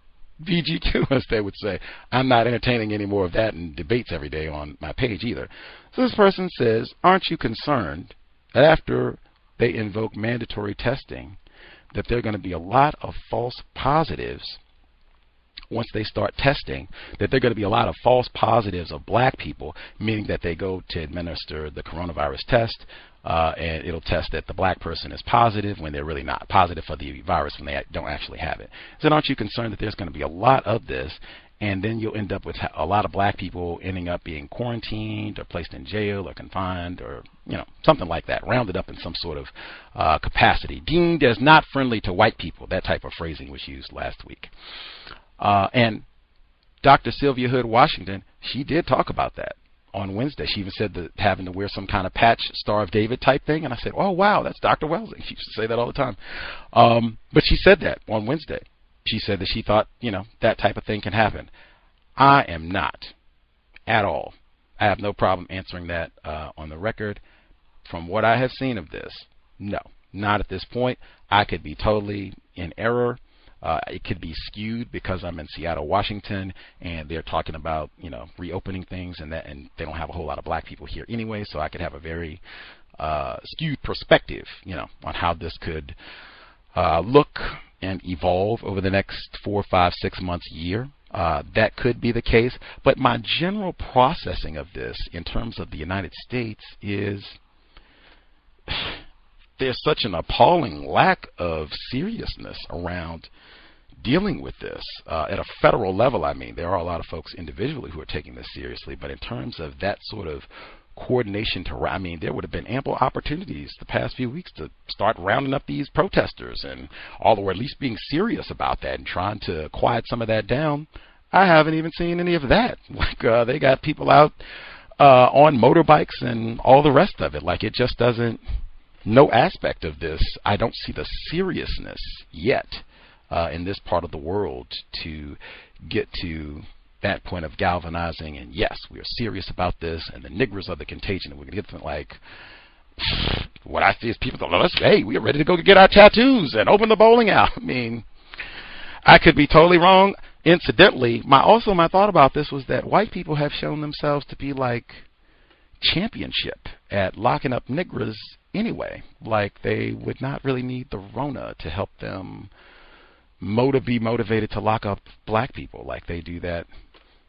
Like, they do that all the time anyway, unless I have been greatly confused. In fact, they've been talking about letting black people out of jail, surprisingly, with all of this, and getting people out of prison, except for R. Kelly, yeah, and Bill Cosby.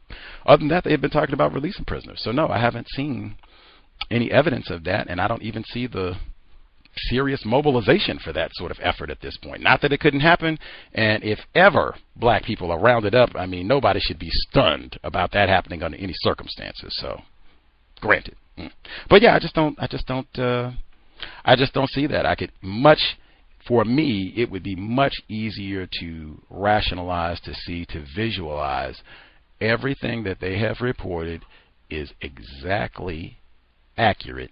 Lie here or there. We had a caller in Chicago talk about them taking a gunshot death. Yeah, some of that, but he did say, oh yeah, the deaths are happening and we are even concerned. Not the Rona is not real.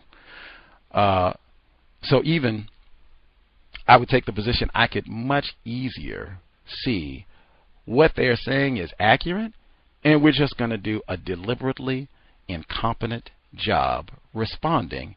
And yeah, a whole lot of white people will die, white sacrifice, but disproportionately it'll be more black people, and we're cool with having fewer niggers on the planet. Whoopee.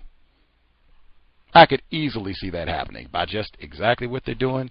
You get people to not take it, or enough people to not take it serious and have just a really ridiculous response, and let it spread and kill off some more people. A lot of black people. I could be totally wrong. Not a medical expert.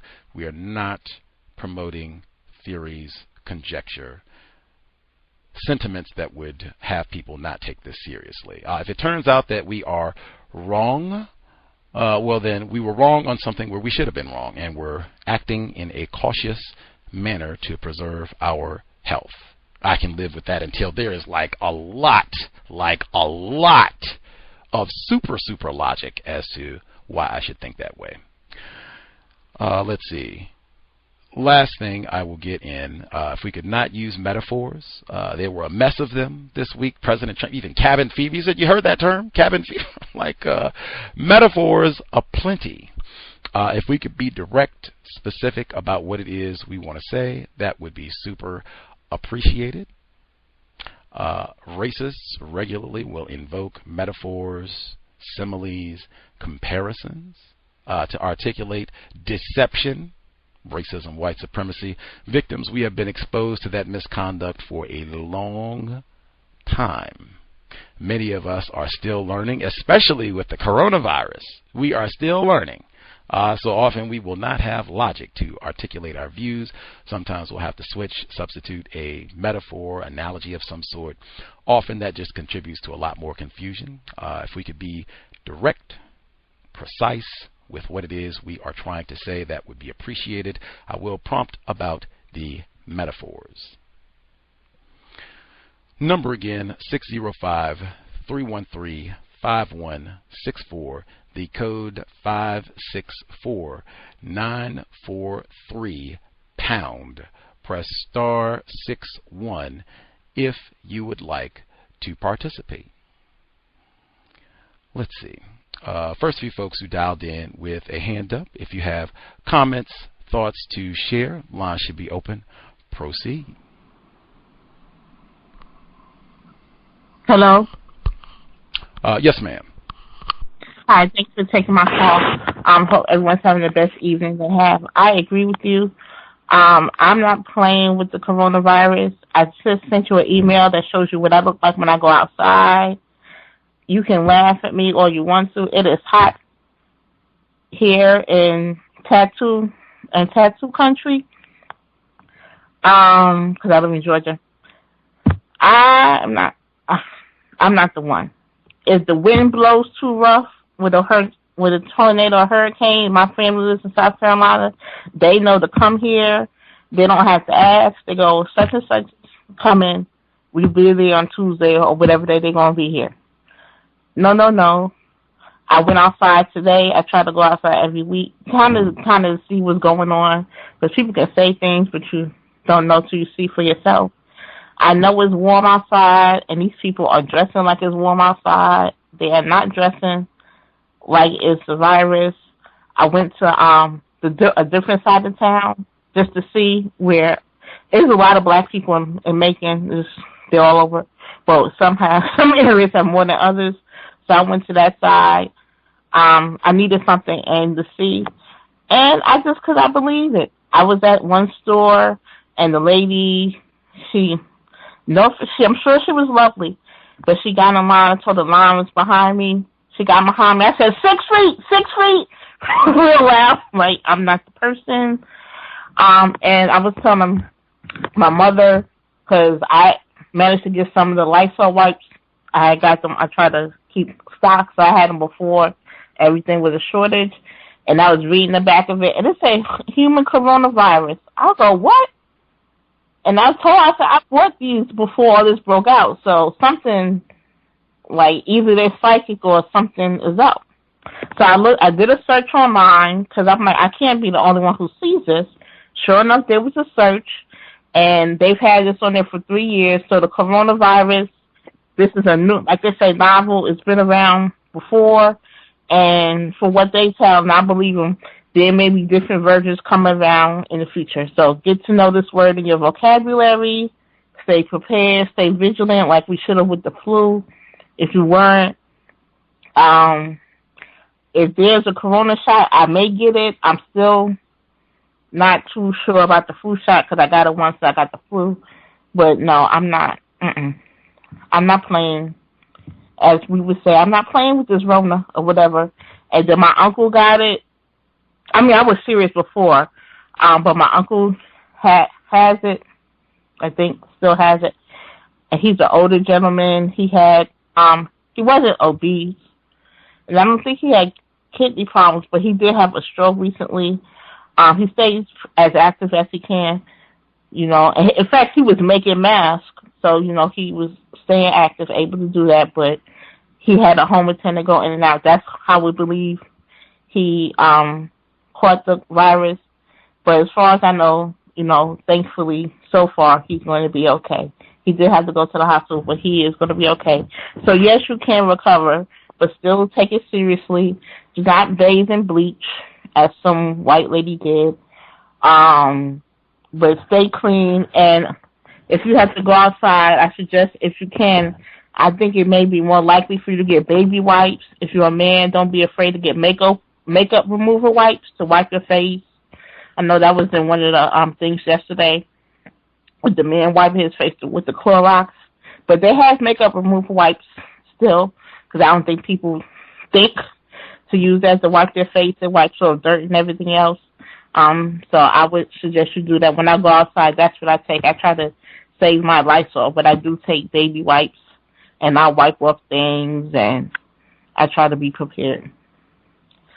And I have to call my other job because they want me to come in and teach. And if no one has a mask and everything, I don't need money that bad because they don't pay enough for that. Thank you. Can I be heard? Yes, sir. I just want to say black self-respect, in so many ways. Like, I am suited and booted when I go outside, telling that woman who was getting behind you in the grocery store, 6 feet. I love it. Like, same thing that I say all the time. Like, you have to take your safety seriously, and particularly now, take your safety seriously at all times. But that is black self-respect. I'm gonna need 10 feet maybe. Like, back up a little bit more. Like, back up. I love it. Caller in New Jersey, yes, sir. Yes. Again, I will start by saying I am suspicious, and I still am wearing a mask, and I am wearing gloves. When I say that I'm suspicious about the unknown of the origin of what we call COVID-19 and the coronavirus. Today, I talked to a cousin who has been diagnosed with the coronavirus, and he described the coronavirus as his body is aching. He says that when he told me how he feels, he says, you know what? It feels like when someone has exercised for the first time or has exercised for the first time in a long time and your body aches, that's what he feels like on a daily basis. He is a correction officer. Earlier today, I went to the supermarket in New Jersey, certain supermarkets. I won't name drop. They don't need any advertisement. Black female. I love black females. Also a correction officer who works in the same facility as my cousin was diagnosed with the coronavirus. She's experiencing extreme fatigueness. She's very fatigued. She cashed at me money. I went to the supermarket, some supermarkets, like the one that I went to today, they have a line and they're only letting a few in at a time. I went shopping for the particular female, and she also has coronavirus. So as 5 people that I knew have coronavirus, 1 have died, 4 have recovered. That's in line with the 20% that's not going to make it. The 80% will make it. Mayor from Atlanta, black self-respect. Black self-respect. When I called in, I spoke about her comment about Joe Biden, and I said that black people, some black commentators would use her comment to basically call her all kind of coons, sellouts, whatever. I'm still learning. I never overestimate or underestimate a person's knowledge of racism, white supremacy, because I too am learning.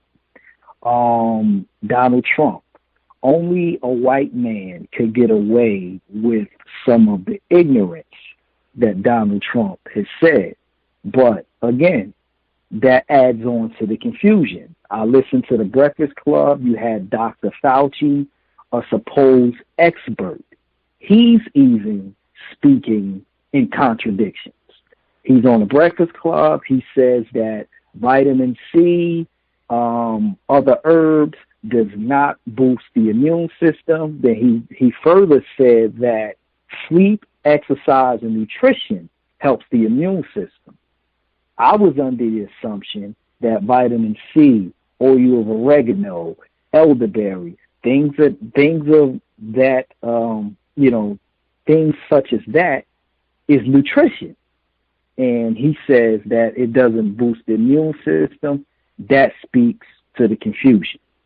I also talked to a friend of mine, and we had a conversation such as yours, Gus, and he was his father is not on a respirator at this time. He's basically just getting oxygen. They don't want to put him on a respirator.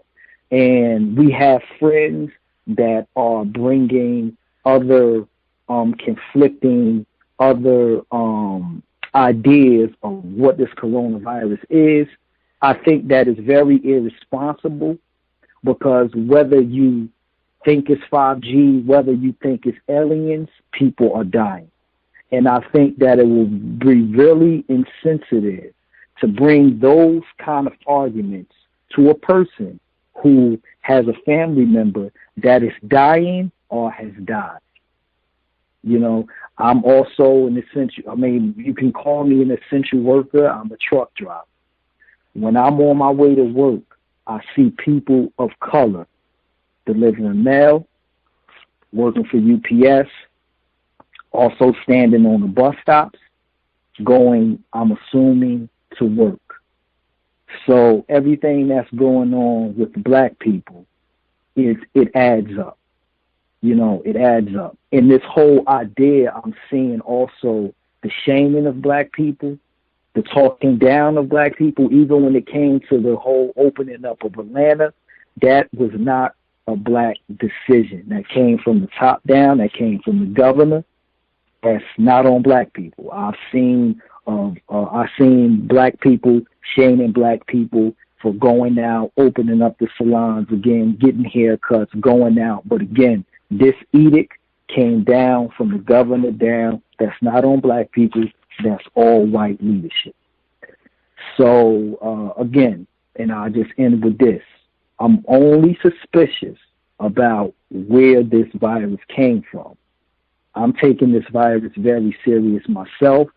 The state I'm from, New Jersey, is the second next to New York as it relates to corona infections and deaths. So I have to take it serious. And from Monday to Friday, I'm out driving trucks. So I'm interacting with people. So I take it very serious. And I'll close with that.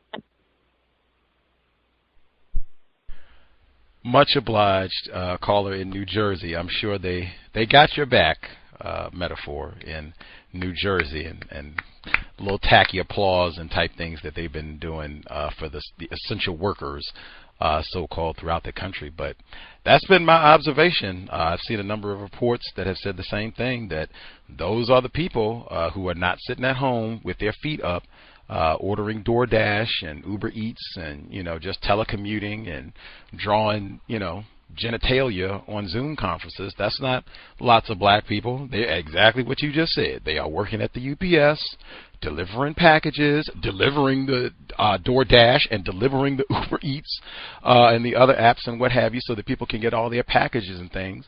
That's the black people. Or they're working at some of the restaurants that are open during the drive-thru and such, that is delivering the food, preparing the food that's being delivered. They're working at the grocery stores. I noticed there's been a lot of black cashiers when I go out and go to the grocery stores. Even at the high-end grocery stores, there's still a lot of black people, non-white people, working in those establishments. So, and appreciate that. Be suspicious, still be safe. That is intelligent. Be suspicious, still take it seriously. Logic. Let's see. Number again, 605-313-5164. The code 564943 pound. Press star 61 if you would like to participate. Can I be heard? Yes, ma'am. If you could speak up a little bit, that would be helpful. Maybe get a little closer to the receiver or lift your voice. Lots of black self-respect. Is this better, Gus? Give me another sentence. Let's see if I can get it up any higher. Is this any better? Yes, much better. Oh. As to the seriousness of the coronavirus, I believe it's real. I'm convinced that it is. And I'm in a thing with a lot of other public health, medical professionals, and they're all taking it very serious. Initially, some of them, maybe around January, early January, not so much, but since then, many of the medical professionals have closed their offices, and they are doing telnet. You may be able to get a medical professional who is not in the emergency room to talk with you on a telephone visit appointment.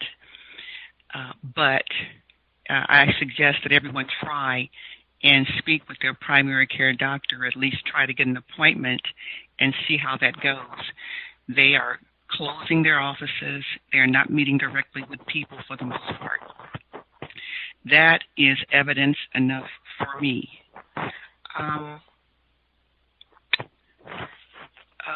Another thing I wanted to say is, what I wanted to report on also, aside from that, was that what I've been doing during this time, this period where we've had some downtime, is, and I'd like to recommend it to others, is that I have been cutting off the noise.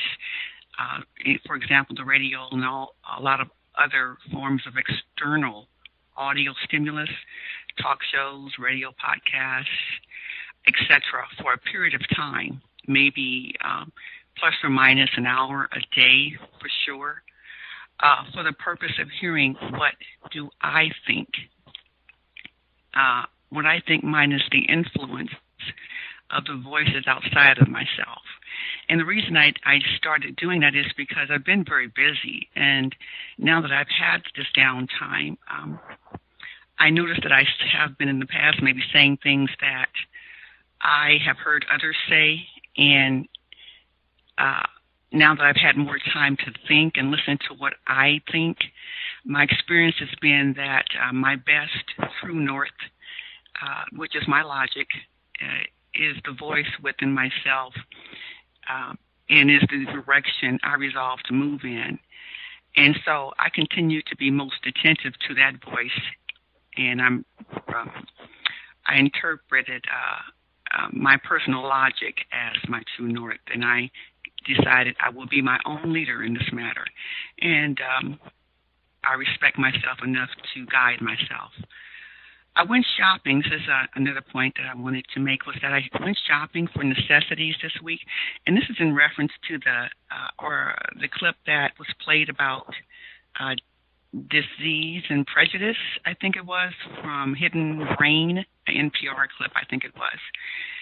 I noticed that they used the word prejudice and not most the word racist, white supremacy, nothing about race necessarily in terms of the word prejudice. I think the accurate term would be racist. I wasn't sure, and also that whether the majority versus the minority, it wasn't that descriptive. I imagine that they mean white people versus non-white people, which would be more accurate. But to my point regarding that clip and disease and prejudice was that I had gone shopping for some necessities this week, and at a store that most of you would know of. But while I was there, I encountered 4 to 5 other people there doing the same thing, shopping for necessities. So we were all looking for hand sanitizer in particular. So all of the 4 to 5 other people that I mentioned were there were white. So there was a stocker replenishing the shelves on the aisle that the hand sanitizer would have been on had there been any. So the stocker knew we were all looking for hand sanitizer, and so the stocker looked through the supplies he was restocking from and found one small, approximately 4.5 ounces plastic bottle, just one of them. And the stocker gave it to the first person that was on the aisle looking for hand sanitizer, the one that was first looking. So this person seemed very grateful that he received that one bottle. None of us were able to get any outside of him. Then one of the other white people, a different white male, suspected racist, said in a voice that we would all most likely considered quote unquote Asian.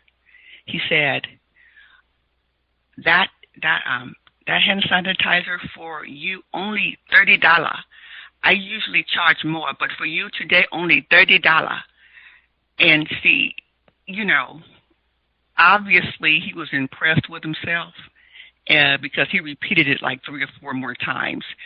You know, only $30 for you today, but not too more, but only to, you know, that kind of thing. And while he was practically bent over laughing at his own presumed wit and humor.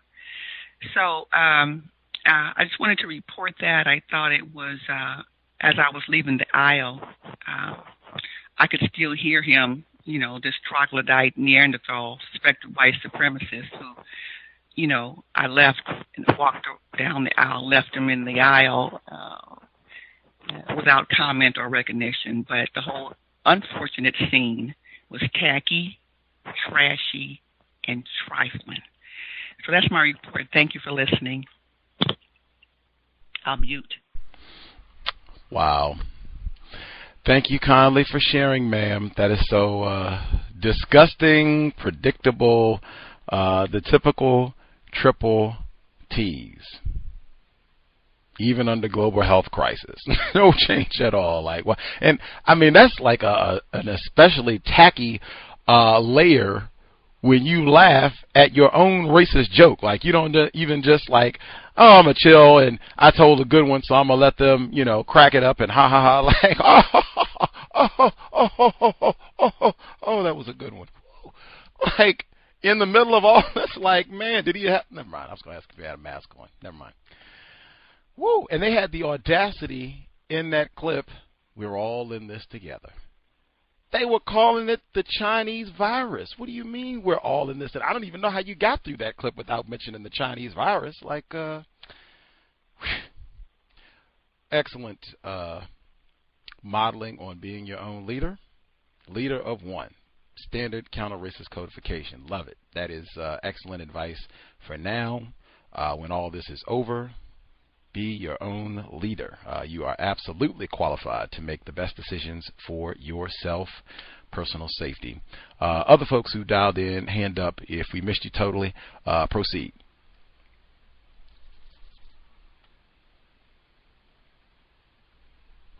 Can I be heard? Hello? Sorry. Go ahead. You can go ahead. Thank you. Hello, everybody. Excuse me, everybody.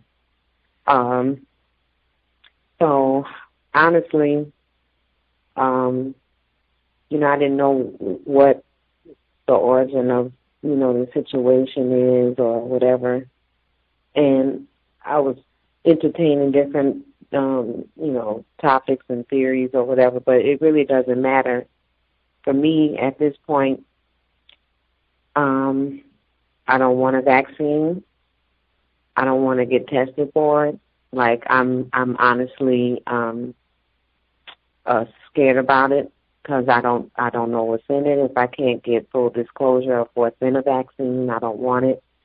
The last time I got a vaccine for the flu, I was sick, and the time before that, when I was in the military, I got a vaccine, and they wouldn't even allow me to document it in my medical record. And I noticed some psychological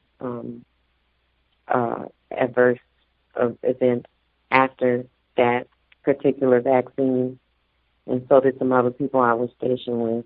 And also, like my last visit to the VA hospital where I was severely mistreated, I reported to them that I thought I had meningitis, and they mistreated me, laughed it off, and then documented me as having a headache. I had to treat myself with a lot of different things and some leftover antibiotics that I had. So I don't know. This is making me almost scared to go to the doctor, because if there's going to be some type of enforcement or whatever, then it's almost like, what are my choices now? What am I going to do? What am I going to do about my child who may have to take a vaccine in order to go back to school if they go back to school in the fall? I don't. It's really frustrating.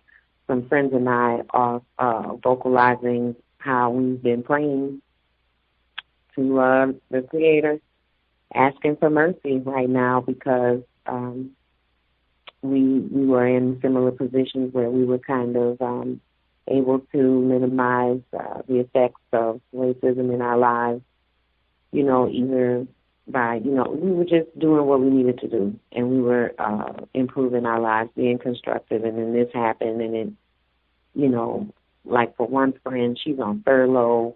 For me, I had to pick up a part-time job delivering snacks, people's, cannabis, sativa snacks to them, like some people are just enjoying this. They're home, they're drinking, they're smoking, and the reason I'm saying this, I'm not making an assumption. When I deliver these snacks to people, I have to see, what's in the bag to make sure everything's there. And it looks like people are having a lot of fun while I have to be out late, look around for people that might try to rob me, steal my car, loose dog, and then be concerned about, something microbial. It's a lot of stress. I didn't have this problem in February. And then my boyfriend is actually mad at me, so I'm having some problems in that area, because he doesn't want me to do the job. I have to do it to pay my bills, and he's not able to work. So it's like, what are our choices? We don't have that many choices. We're just asking God to give us some kind of mercy and favor right now, and buffer us and speed up whatever resolution there is. What is this? I'm noticing that W-9 employees are being appealed to with loans on their future work, which in my logic, based on what I know about sharecropping, is in fact sharecropping, which is modified slavery. To loan someone money on work that hasn't been performed yet, and then you have to be subject to, well, what does this person that loaned me this money, my so-called employer, which doesn't really consider me an employee in the first place, what do they consider this work to be valued at? And now, if they say, well, you worked 50 hours, or you did however many ride shares, or you delivered however many packages, but it's not enough to pay that money back, so you got to keep working. I haven't done any loans like that or whatever, but I know a lot of people are. And it's, I had said before on another call-in session, that I know part of this is a market. It's a robbery. I don't want to say it's a market reset. It's a straight-up robbery. And then the last thing I want to say is I was talking to my mom about what's going on. She's self-proclaimed born-again, spirit-filled Christian. And she told me she was listening to some person named Kim Clement that basically prophesied how Donald Trump is, basically he's an instrument of God. He's being used by God to save us from the vaccine, to, stop the elites from whatever, ... et cetera, et cetera. And I found it interesting that he said that, because he's also the same person that said before President Obama before he was sworn in, he had a prophecy that President Obama was going to be assassinated while in office. And with that said, I'll mute my line for now. Thank you, everyone. And thank you, Gus, for session tonight. Much obliged. That's Hillary Clinton prophesied about that. They were both wrong. The school situation is, many aspects of this are traumatizing. That's what Dr. Sylvia Hood Washington said. The school situation, I've said a few times throughout this, I don't have children, offspring, and being a parent, attempted parent, and then you have this happen. And again, the confusion, the uncertainty, you don't know. The report that I heard this week, they were talking about universities. They said it's 50-50 about whether they will have school that starts on time this autumn. Wow. In April, it's 50-50 about whether they think this is going to happen. Like, I mean, that is extraordinary. And they were talking about the reasons why and blah, blah, blah, and all this. Like, lots of stress if you are an attempted parent. Just, you know, trying. That's not even getting through the rest of this school year and online and all the rest of it. And I can totally empathize with both you and your partner. For him, you know, take it seriously. I can totally understand. And then, yes, I am taking it serious, but these bills still will be here. Like, absolutely, absolutely. And then, like, well, I seriously doubt, I could be totally incorrect. Maybe this is tons and tons of black people piled up who are just ordering all kinds of little infused trinkets and such, but I don't know. Who would be propping their feet up? Like ordering a few THC this, give me some brownies and a soda and little whatever else they're going to get. And, oh, yeah, I can sit on Zoom and do my telecommute while I'm waiting. Who would have that type of luxury, power in the midst of all this? Maybe I'm wrong. Absolutely. I'm sorry. It's absolutely the usual suspects. The second time they got quoted this week from that movie, Usual Suspects. Dr. Sylvia Hood Washington hit that one too. Imhan DC, thank you for your patience. Yes, sir. Thank you. Can I be heard?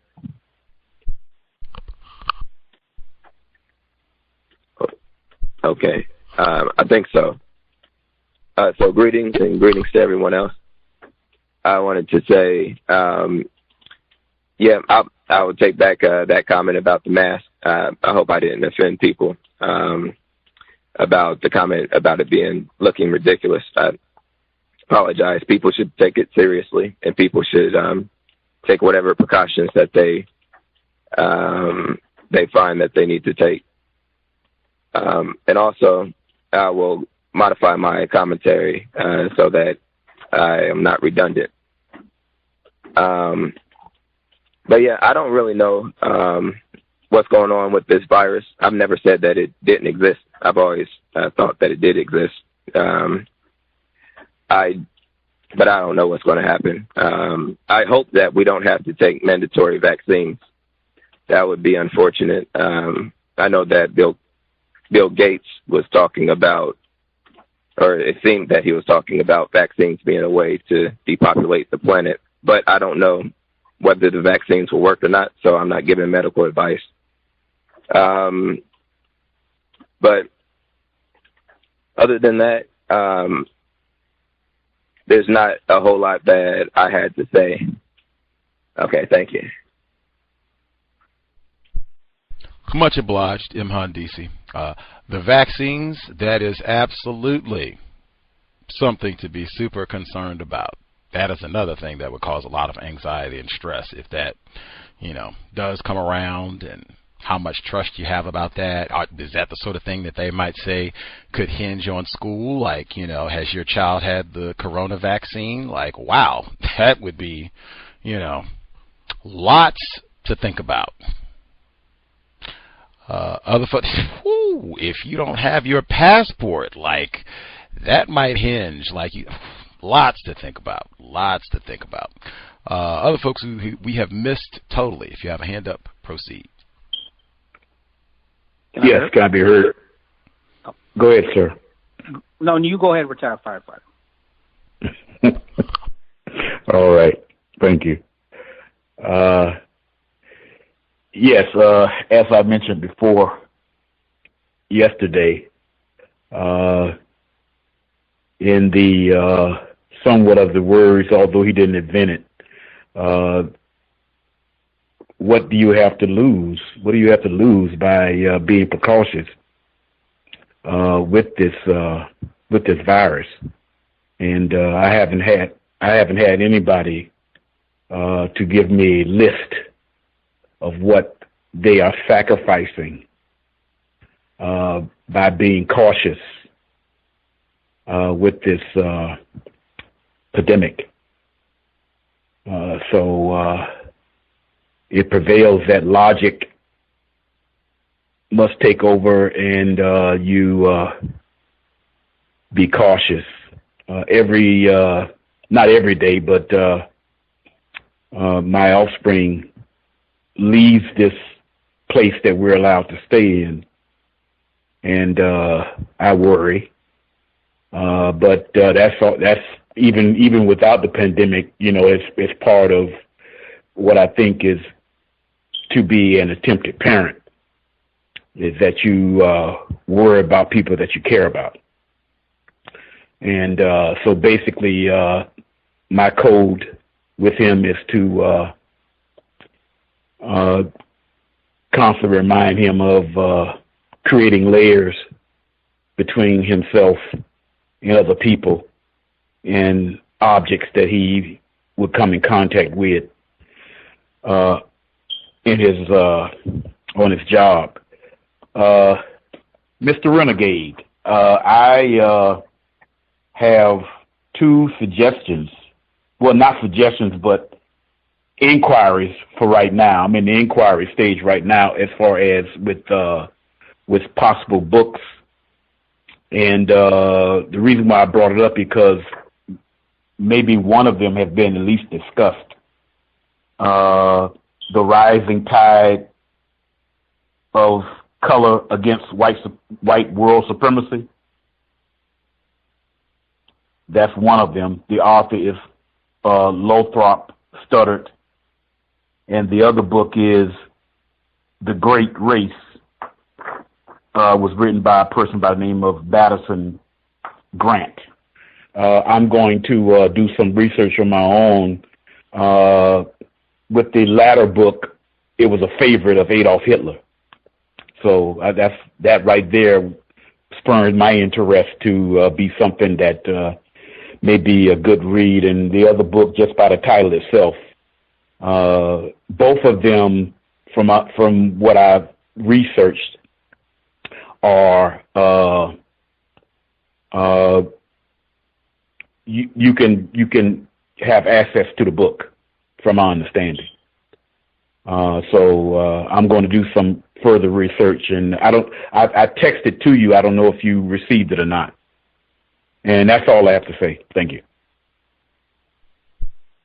Received, retired firefighter. Thank you kindly. Let's see. Unless I have been mistaken, we already read Rising Tide of Color Against White World Supremacy. Unless I am. I thought so. Yeah. That's okay. 2016, should be in the archives. I think we read that when President Trump, right after he won the first time around, 4 more years, we read Lothrop Stoddard then because I thought it would be really appropriate. Maybe even some folks who are here remember that one. Madison Grant's book, Passing of the Great Race, is very similar. Like, they came out, they were published at the same time, and might even be referenced. Like, they're very, it's about the same time. I mean, you can hear from the titles, Passing of the Great Race, Rising Tide of Color Against White World Supremacy. Like, it's a little lengthy, but I mean, they're very similar. Not that I'd be opposed to reading it, but yeah, it's one of those already down.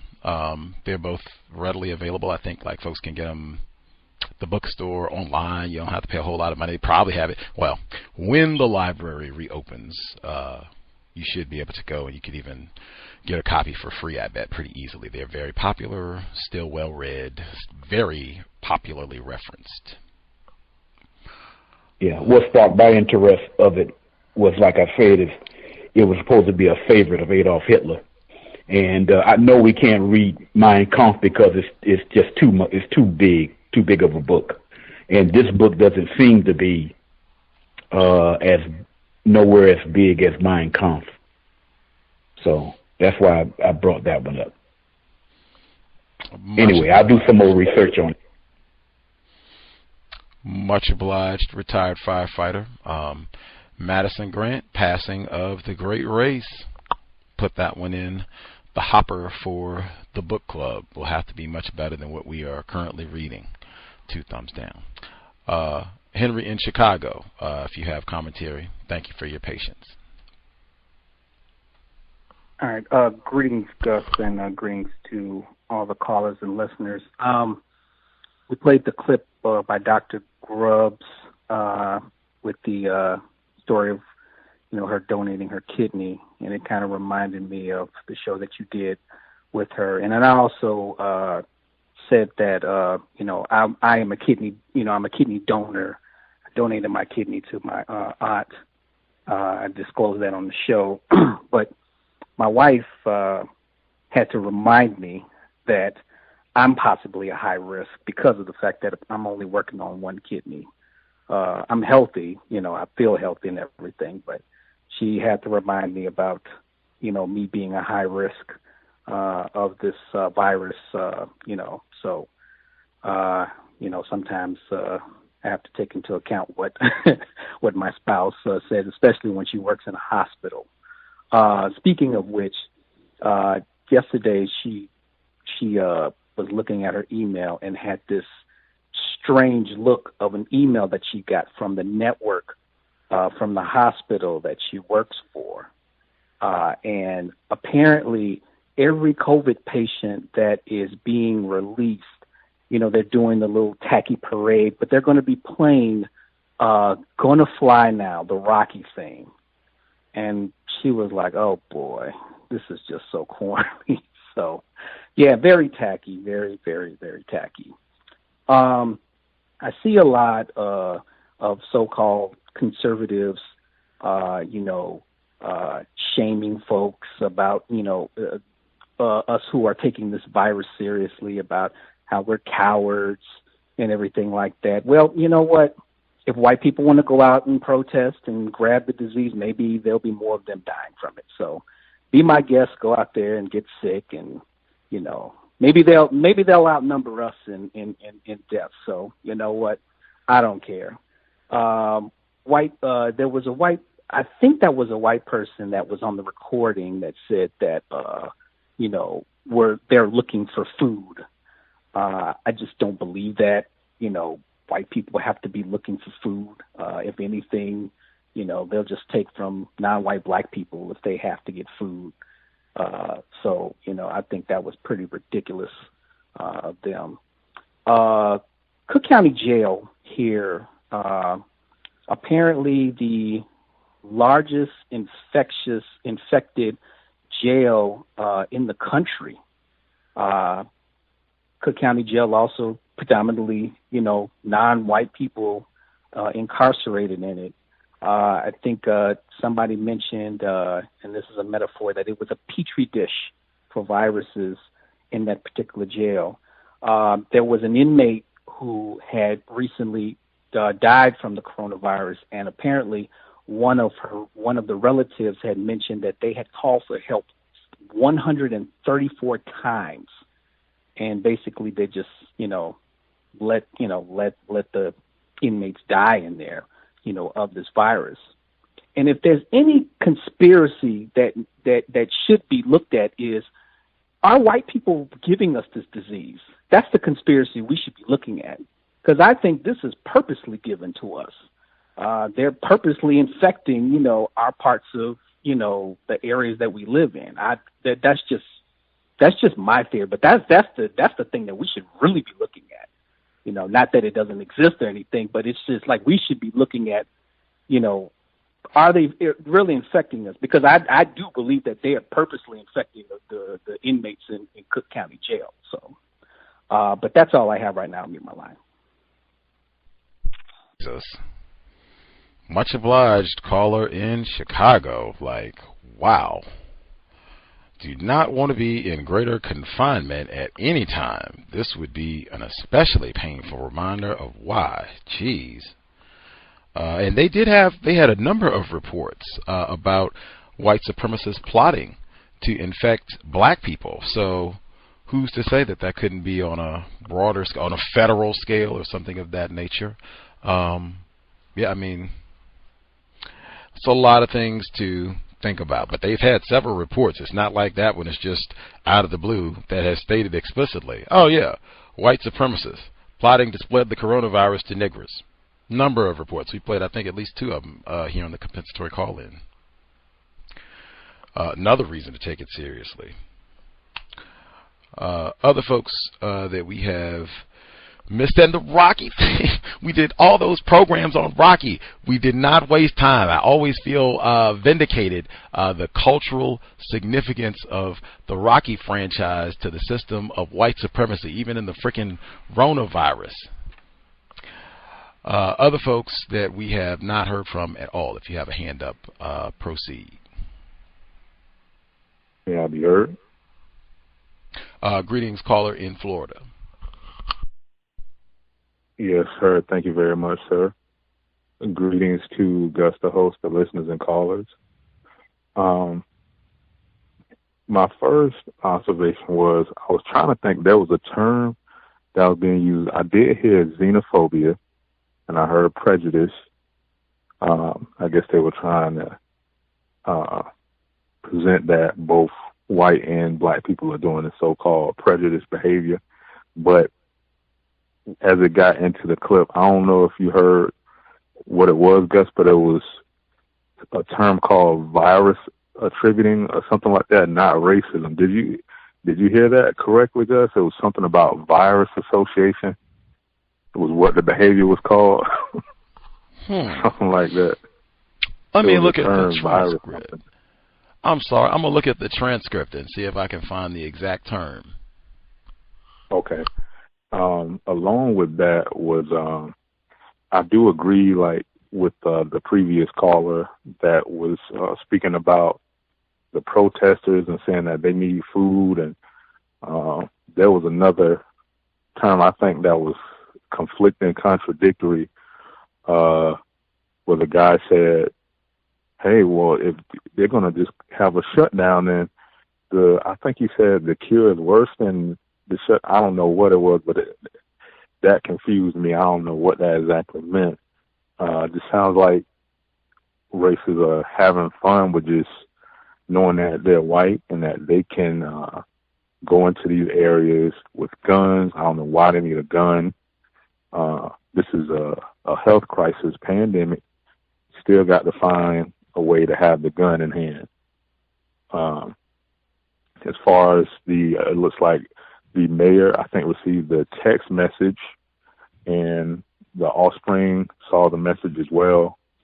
And I do appreciate that rewind where I think she said cowards, if we were cowards, or cowards don't run for office or something like that. And she used the term white supremacy. It shows that she seems to be, it looks like, less confused about the system of white supremacy and how it affects our everyday lives, really.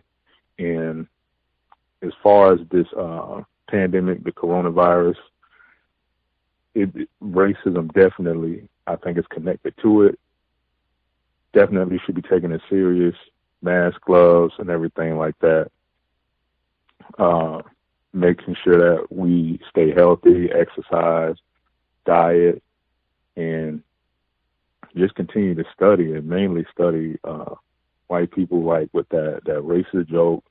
That's a good one to catch, like, you know, the hurry up and buy, and like how the president was saying it comes from China, like they're trying to mock the speech of non-white people. And that's all I have to share. Thanks for allowing me to speak. Yes, sir. Is it germ aversion? That was it? The one you talking about from the clip? Yes. I never heard of that term. I never heard of that. I don't know what.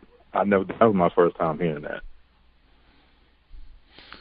Trying to make sure I had the context for that one. They said they showed white volunteers who were especially concerned about their health, people with what they call germ aversion, a number of different images. Some showed people who were sick and coughing and sneezing. Others showed neutral images, and still others showed scary pictures that were related to terrorism. O'Shea said that the researchers found that among the white Americans with germ aversion, images of sick people significantly increased their explicit prejudice, much more so than images of terrorism or neutral images. That is germ aversion and explicit prejudice.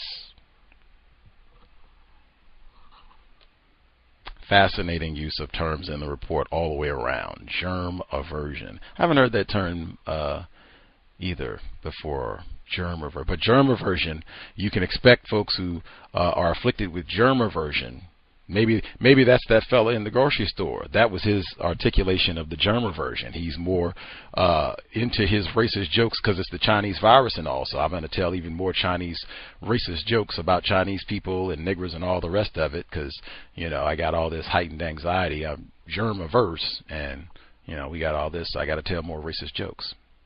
Could be. We'll have to see. Are there folks that we missed totally? We are almost done. People that had a hand up that we haven't heard from. May I be heard? Yes, sir. Yes. Greetings, Gus. Greetings, all the listeners and callers. Just a few tidbits. One was in regards to the family and friends that I know. I have two friends that are working at New York City hospitals, and they're overwhelmed. So I've heard from my aunt and a close friend that this has been an ongoing thing, and the hardest thing for them is just resources and the energy that they have to put in to consistently be safe. It's very frustrating, and they're pushing themselves because they understand that they're on the front line, so to speak. I don't know if that's a metaphor or not. I don't think so, but they're consistently indicating just be careful as possible. Carry your wipes. If not the mask, at least make sure your hands are clean and do not touch your face. The same kind of information that I heard earlier, even though, again, as you stated earlier, Gus, there was so much mixed information. It's very difficult. And apparently 30 people have ingested cleaning products in New York in the last 18 hours after the president's speech about ingesting cleaning products for possibly helping yourself with the coronavirus. Just complete, utter madness when I just think about that after reading it. And the other thing is more personal, which is I'm an attempted parent. My son is at home with me, and it's very difficult to keep him occupied. It's important that they still do some physical activities. We stress on the learning aspect of being in the books and making sure the books and you're up to par with your math and your reading, but they have to do the physical activities. And I've been trying to make sure, and I don't know if any other parents may be struggling with it, but trying to make sure that he does his stretching, some push-ups, some crunches, just things that keep him physically active. And that's been a very hard thing because I know he would much rather be outside riding a bike or going to the park and playing with his friends, but he's forced to be in this situation. And it is affecting, I can tell it's affecting my son mentally, and I'm still just adjusting and learning just like him. So, again, that's pretty much all I have to say. Just working on trying to stay better and help my family through this process as best as I can. With that said, I'll mute my line. Peace. People dying. Confusion is lethal. Disgraceful. That is super important, though. Activities for your children, because like if they were in school, they would still get time to run around with their friends, and they're on a sports team or whatever it is, or even if they weren't on any of those things, like they could just get out and be able to go play around with their friends and go play basketball after school or tennis or whatever it is, soccer. You can't do any of those things now. Even the mayor in Atlanta, Keisha Lance Bottom, she was saying they had the playgrounds like taped off and everything. So I mean, yeah, it's just finding different creative ways to stay active, get some physical exercise in, even if you're just running around the house or the block, get some crunches. You could do some yoga, get some crunches. I know we did have some attempted parents. They were saying they had the track was still like open, so they would go out to the track and get some exercise, get a few laps in out there. Some areas that's available, some areas not. I know they closed the track here in Seattle, so they shut all that down, so you can't even do that. But that is very important for the health of your immune system and just overall health and well-being. Like, get that activity, see if you can break a sweat for a little while and still get some strength training in. Like, very, very important. You don't just want to sit around and be a sloth this whole time and devour Netflix and Cheetos. Caller 2363. Oh, hi, can I be heard? Yes, ma'am. Yeah, so I wanted to add a couple things. I'm noticing that a few of the grocery stores, some grocery stores I feel are not taking this serious because, for instance, when I go to, there's a store called Sprouts here. I live in Northern California. They're allowing people to come in without masks and without gloves. For instance, for today, I went to a different store. It's called Nugget Markets, and they were actually turning people away for not having masks on their face, or at least either a shirt. They were saying you have a shirt, a mask, or anything that would tie around your face. I found that quite interesting, how some grocery stores are telling people to have masks on and some grocery stores aren't. And then as I was in the grocery store, I was thinking about, I think back at the end of March, there was a lady in Pennsylvania. It was in the news, or on NBC News. There was a lady in Pennsylvania who coughed on like $35,000 worth of food in the grocery store, and I was wondering, did anyone hear whatever happened to her? Did she in prison, or has anyone heard about that story? Have you heard about it? I had not heard about it. I had not heard about it. Oh, yeah. Mm-hmm. Yeah, so I can send you the news article link. But yeah, she coughed on. It was a white woman. She coughed on over $35,000 worth of food. They had to throw it out, and that happened at the end of March. That had happened. Yeah.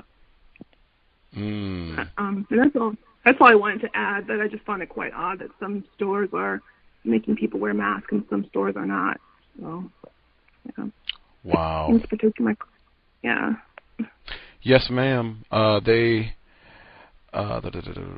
was trying to make sure I got her name because I think this is a white woman who did this, but they said they charged her with 4 felonies for coughing on $34,000. So that's taking things serious. 4 felonies, like that's taking it serious. Right. I don't know if she'll get hit with an act of terrorism as well, but oh, they got her name. And, yep, this is definitely someone who'd be classified as white. Let me make sure I get it. Margaret Circo. Margaret Circo. Yep. Cirko. She's 35. And they said she was making threats that she was sick while coughing and spitting on the food. Yeah, that's act of terrorism. 4 felonies, act of terrorism. Whammo. Take it serious.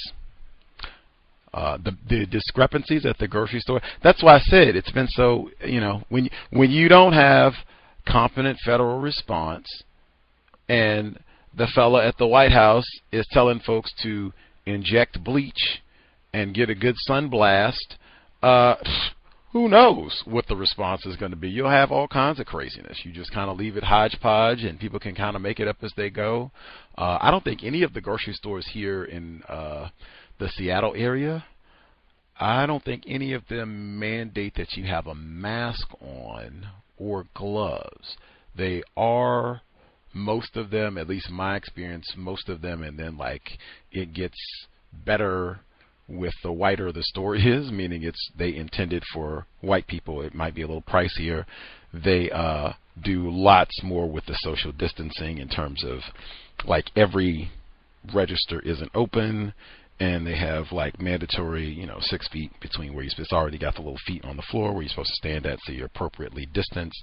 And they have like shields for the person working at the cash register, and they're scrubbing everything down, taking it seriously. And then, like I said, the Trader Joe's, they are most serious. They limit the number of people, but I think that's national. That's not like a Washington thing. That's an everywhere thing. All the Trader Joe's, they are only allowing a limited number of people in stores at the time, and even they are not requiring customers to have masks on. That's but they're like the most serious out here in the Washington area.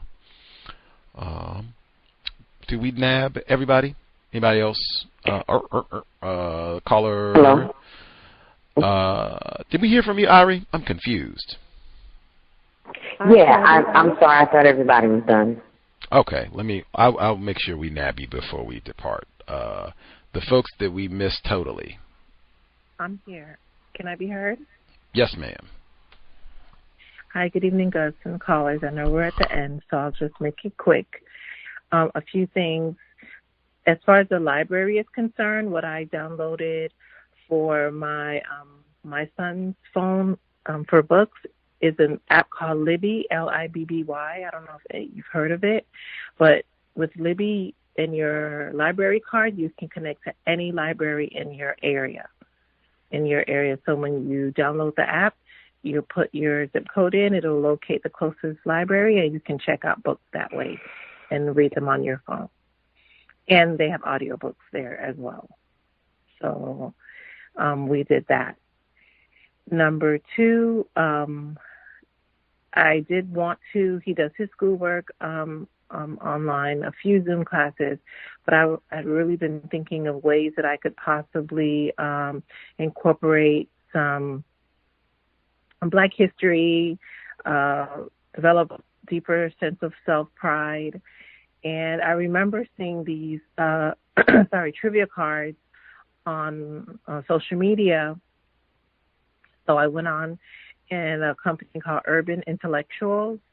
They are out of the Volume 1 and Volume 2 trivia cards, but they do have STEM.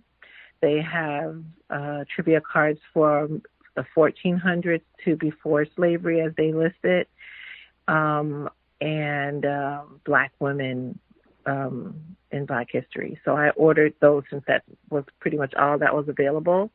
And then they offered a monthly subscription for children where you get 30 printables, and but based on the grade level. So I went ahead. They let me do a 1 month subscription for 99 cents, and it's $9.99 thereafter. And so I went ahead. I subscribed for the 99 cents for the first month.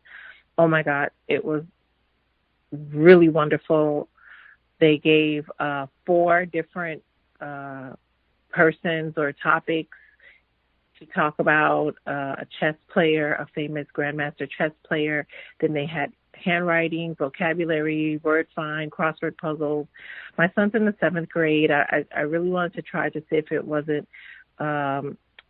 too immature or lower level preschool quality for him. But I think for the next few months, since it's something new and introductory, I'll just let him do it. I told him we'll be incorporating a 1 worksheet a day, or 1 or 2 worksheets a day, something that he can be done with in literally 10, 15 minutes, but something new information. Another thing was I was listening. I get notifications when Roland Martin goes live on Facebook. He does a live show on Facebook. So I'm listening, and who comes on? No other than Mr. Tim Wise. And I'm like, okay, what's going to happen here? It was poor, low, tacky. I mean, he's using words like whiteness. Oh, whiteness has the people out there protesting, and privilege, and all the terms that we've known are just lying. So I was commenting in the comments going, saying Tim Wise is an admitted racist, listen to the cows. And one person commented and was like, thank you for sharing. It's worth looking into. I'm like, hey, if one person looks into it and see what's going going on. And I just kept commenting, use proper terms. It's racism, white supremacy, not whiteness, not privilege, racism, white supremacy. So those three things I just wanted to touch base with you guys about, okay? I'll mute my line, and thank you for taking me last minute. I pressed 6-1 and I didn't press the star. I kept wondering why weren't you picking me up earlier. All right. Have a good night. Yes, ma'am. Much obliged for your participation. The sickness is Timothy Wise Whites. There you go. That's what to do. Like when you get out, you can ask questions, use logic, inform other victims, let them know about the danger. Don't drink the Kool-Aid. Timothy admitted racist. Wise. Gee whiz. In the archives. If you got free time, you can go, take a walk, do a little hike, socially distanced hike, or you can go by yourself and you can listen to some of Tim Wise' antics, racist antics when he visited the cows many, many times. Folks, we missed totally. Have you heard? Which one of you was that? Yes, sir. Go ahead. Me? Yes, sir. Truck driver in Houston. We'll get you first. Okay. I just had a couple of things. If you have middle school kids, maybe you can look into seeing if the school has like online coding things on YouTube to help them learn how to do online coding. And the second, I had a question, Gus. Have you spoken with anyone who may know anything about non-white females who may be pregnant going into the hospital around this time and see what their experience is? I do know. I've spoken to one person, Cal's listener, who had gave birth right as all of this was getting serious. I think they gave birth in January, so they have not. Thankfully, they missed when the hysteria picked up. So I do know some folks who have, had to deal with or just having a newborn in the middle of all of this, and it has certainly added to. They certainly do not feel like the Rona is nothing. Like they feel like, oh man, this is crazy, and a whole nother level of anxiety because they've been telling people to stay out of hospitals for the most part, to try to not do elective surgeries in that type of thing. And I think for some people that has meant recommending that they have at-home births, which has, greatly, even though, hey, whoopee, that's great right there. We should be doing that anyway.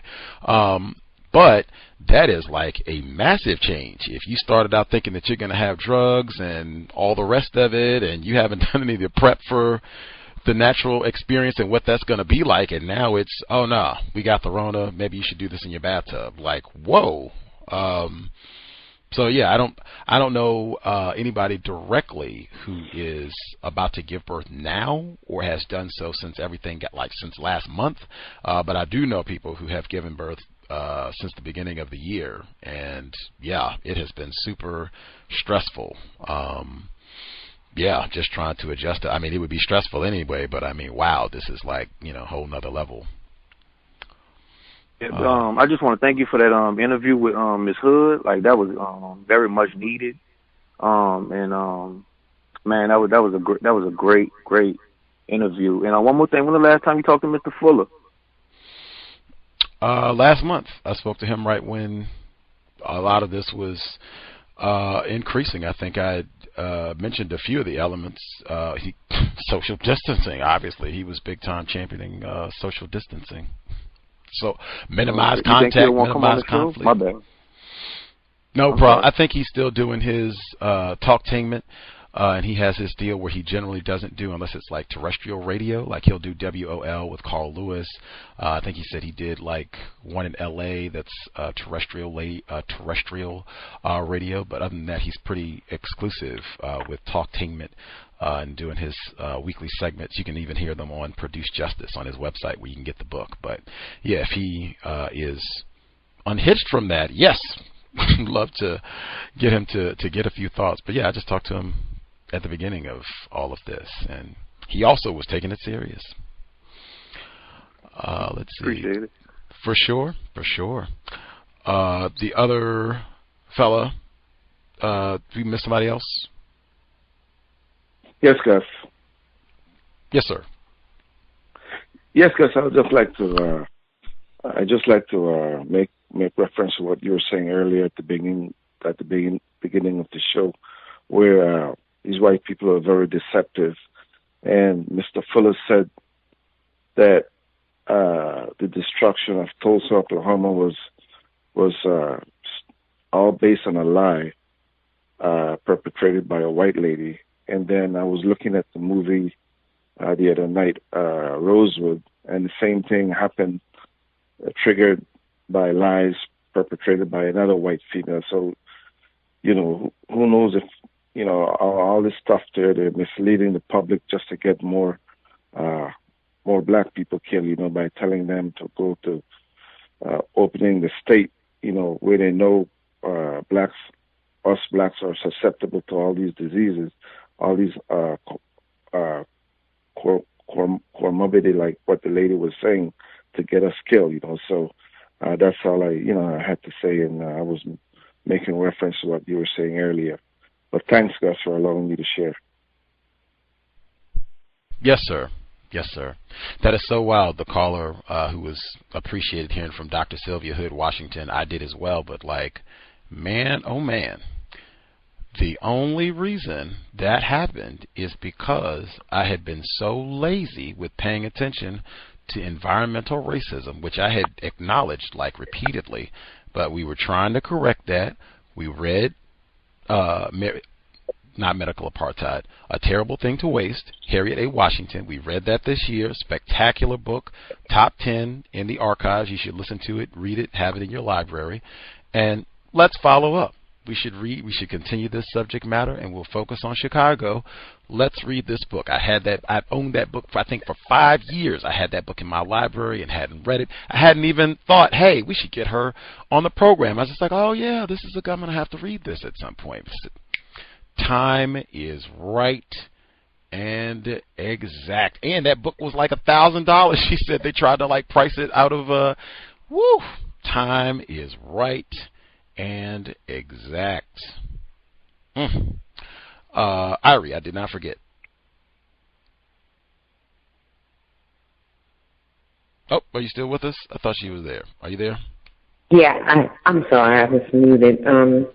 My son has a friend that actually has a pretty big following on TikTok, and he does fitness training every day live. So I don't know how old the other caller is that said he's concerned about his son's, his son staying in good physical condition.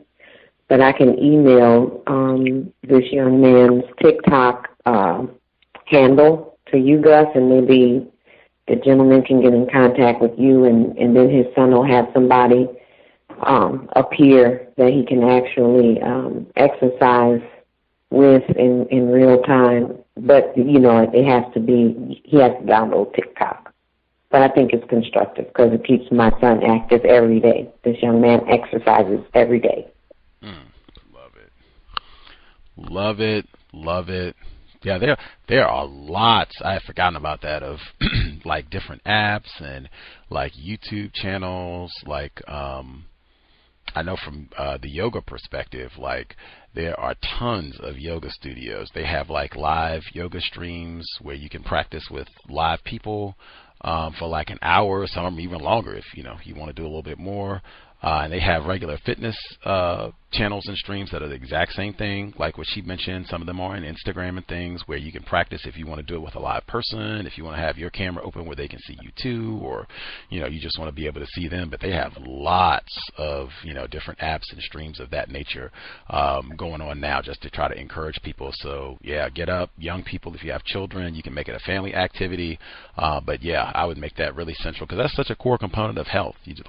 Your immune system does not work in the most optimal manner. If you're just sitting around and on the couch 12 hours a day watching Netflix or surfing around on the computer, playing on your phone or whatever, like that is not optimal for your health and well-being. So yeah, get up, move around, particularly see if you can get a sweat going on. Even better if you can get outside and get some sunshine and move around, get some fresh air. Like, wow, you can do that and be social distance same time. We nabbed everybody. I don't think I missed any folks who had a hand up. Hurrah. We will be here. I am trying to take a day off. Just, I strained my voice a little bit, and we broadcasted like every day. Been on every day since Tuesday. Like, I'm going to at least take 2 days to rest my voice, and then you can check the schedule. I'm going to see if we can chat it up with Dr. Vanessa Grubbs, because I thought the information about the kidneys was super important. And this time period, I think it is great to talk to people who are using logic and have some sort of medical expertise, so that we can ask questions, hear what logic they're presenting and what they're doing to try to keep themselves safe. So just check the Facebook page, Black Talk Radio Network page, for upcoming broadcasts. We should be here before Thursday for the book club. That's same time, 8 p.m. Eastern, 5 p.m. Pacific. Last comment I'll get in. They have been talking about different things to watch since we are at home. And if you read, hopefully I posted the app for Libby. Get some reading in. Hopefully you'll have some books. You can go back and listen to things in the archives for the book club. Lots of things, ways that you can hop into new reading material that's constructed. Once you've done all that and you do have anything to watch, I'm sure folks already saw, or some folks saw, the Michael Jordan documentary. I am not encouraging it, recommending it, because it's mostly not about white supremacy, racism. And in fact, I would say they even, same thing the NPR report did, they sanitized some of the components of racism. One part I know because of reading being more important. Phil Jackson wrote quite a bit about his Bulls experience, and I read 2 of his books.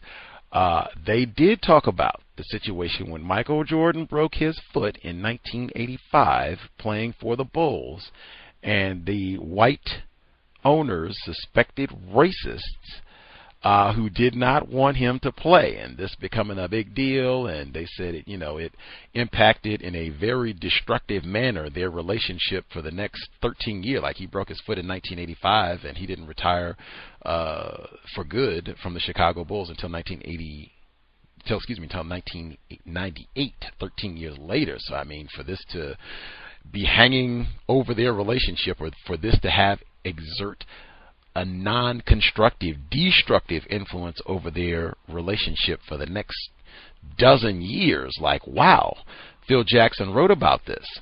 And so Michael Jordan is saying, I want to play. I think my foot is better. I'm ready to play. These suspected racists, Jerry Krause, Jerry Reinsdorf, no, it's too much of a risk. We're not going to win the championship this year anyway, so don't risk it. We don't want you to play. They explained it in the film. However, the way that Phil Jackson explains it, and he has the word in quotes, the white people, Krause, Reinsdorf, they told him, you are our property. Michael Jordan is not a critical race scholar. I don't know if he's read Mr. Fuller's work or not. I don't know if he's read Dr. Welsing's work, or if he listens to the cows or not. Invest if you do, Mike. Much obliged. But Phil Jackson said that they used the word property. Michael Jordan, in that documentary, he said, hey, we grew up in Wilmington, North Carolina, where they purged all the black people. Racism was everywhere. That's what he said. Racism was everywhere when I was growing up. And so it was a big problem. I didn't want to have to deal with that. Oh, okay. He talked about racism before, heard that. How could you grow up in North Carolina? Wilmington. How could you grow up there and have racism not be a problem? Mr. Reed. So they say you are our property. Mr. Jordan might not be an expert on racism, but apparently I am not that confused. Some white people telling me that I am their property and telling me what I'm going to do with my body. The man not. They didn't explain it with the exact term that was used. I think if you get the full explanation with, wow, they said property. That's what riled you up for so long, huh? Oh, okay. Much better understanding. They didn't include that in the documentary. That is reading more important than watching television. If you want to read Phil Jackson's book, it is there, and he has a number of different incidents that pop up related to racism, white supremacy. But I thought that was interesting. Not recommending that folks view it. Just know that I suspect a lot of folks, not a whole lot else to do. They'll be watching. With that, we'll be broadcasting again soon, hopefully with constructive information. You can drop an email if you have questions, queries, ideas, suggestions, untiljustice@gmail.com. Passing of the Great Race, Madison Grant, if you need reading material. Again, sobriety would be best. Get to say it multiple times in the broadcast. Rona-related or no. Smoking, alcohol, all of that is listed in A Terrible Thing to Waste, Components of Brain Damage and Environmental Racism. So there are lots of reasons sobriety would be best. In addition to being sober, let's be buckled every time we are in a vehicle. We should be very strategic about where we're going under these conditions anyway. But if you are going to go out, you look, you verify you got your essential worker paperwork, whatever else you need, you're buckled in, you're thinking, I'm not just being reckless, I'm going to be very purposeful if I am leaving. I'm certainly going to try to avoid going out late at night if I can. You got all these anxious armed whites, could be dangerous. With that, you're sober, you're buckled, you check before you go out, and you're not on the cell phone. Again, we do not want to have any goofy reasons to be accosted by race soldiers, badge or no, under these conditions. That said, Creator, we ask that you help us remain patient with other black people, victims of white supremacy. We ask that you help us remain patient with ourselves. Remind us to demonstrate the highest levels of black self-respect at all times, in all places, each and every time we are in contact with another black person. It has been time. Replace white supremacy with justice immediately. Cal signing out. Thanks all for tuning in. Nigga, you so brainwashed. I'm a victim, brother. Problem. You're a victim. I'm a victim of 400 years of conditioning. Shut up. The man has programmed my conditioning. Even my conditioning has been conditioned.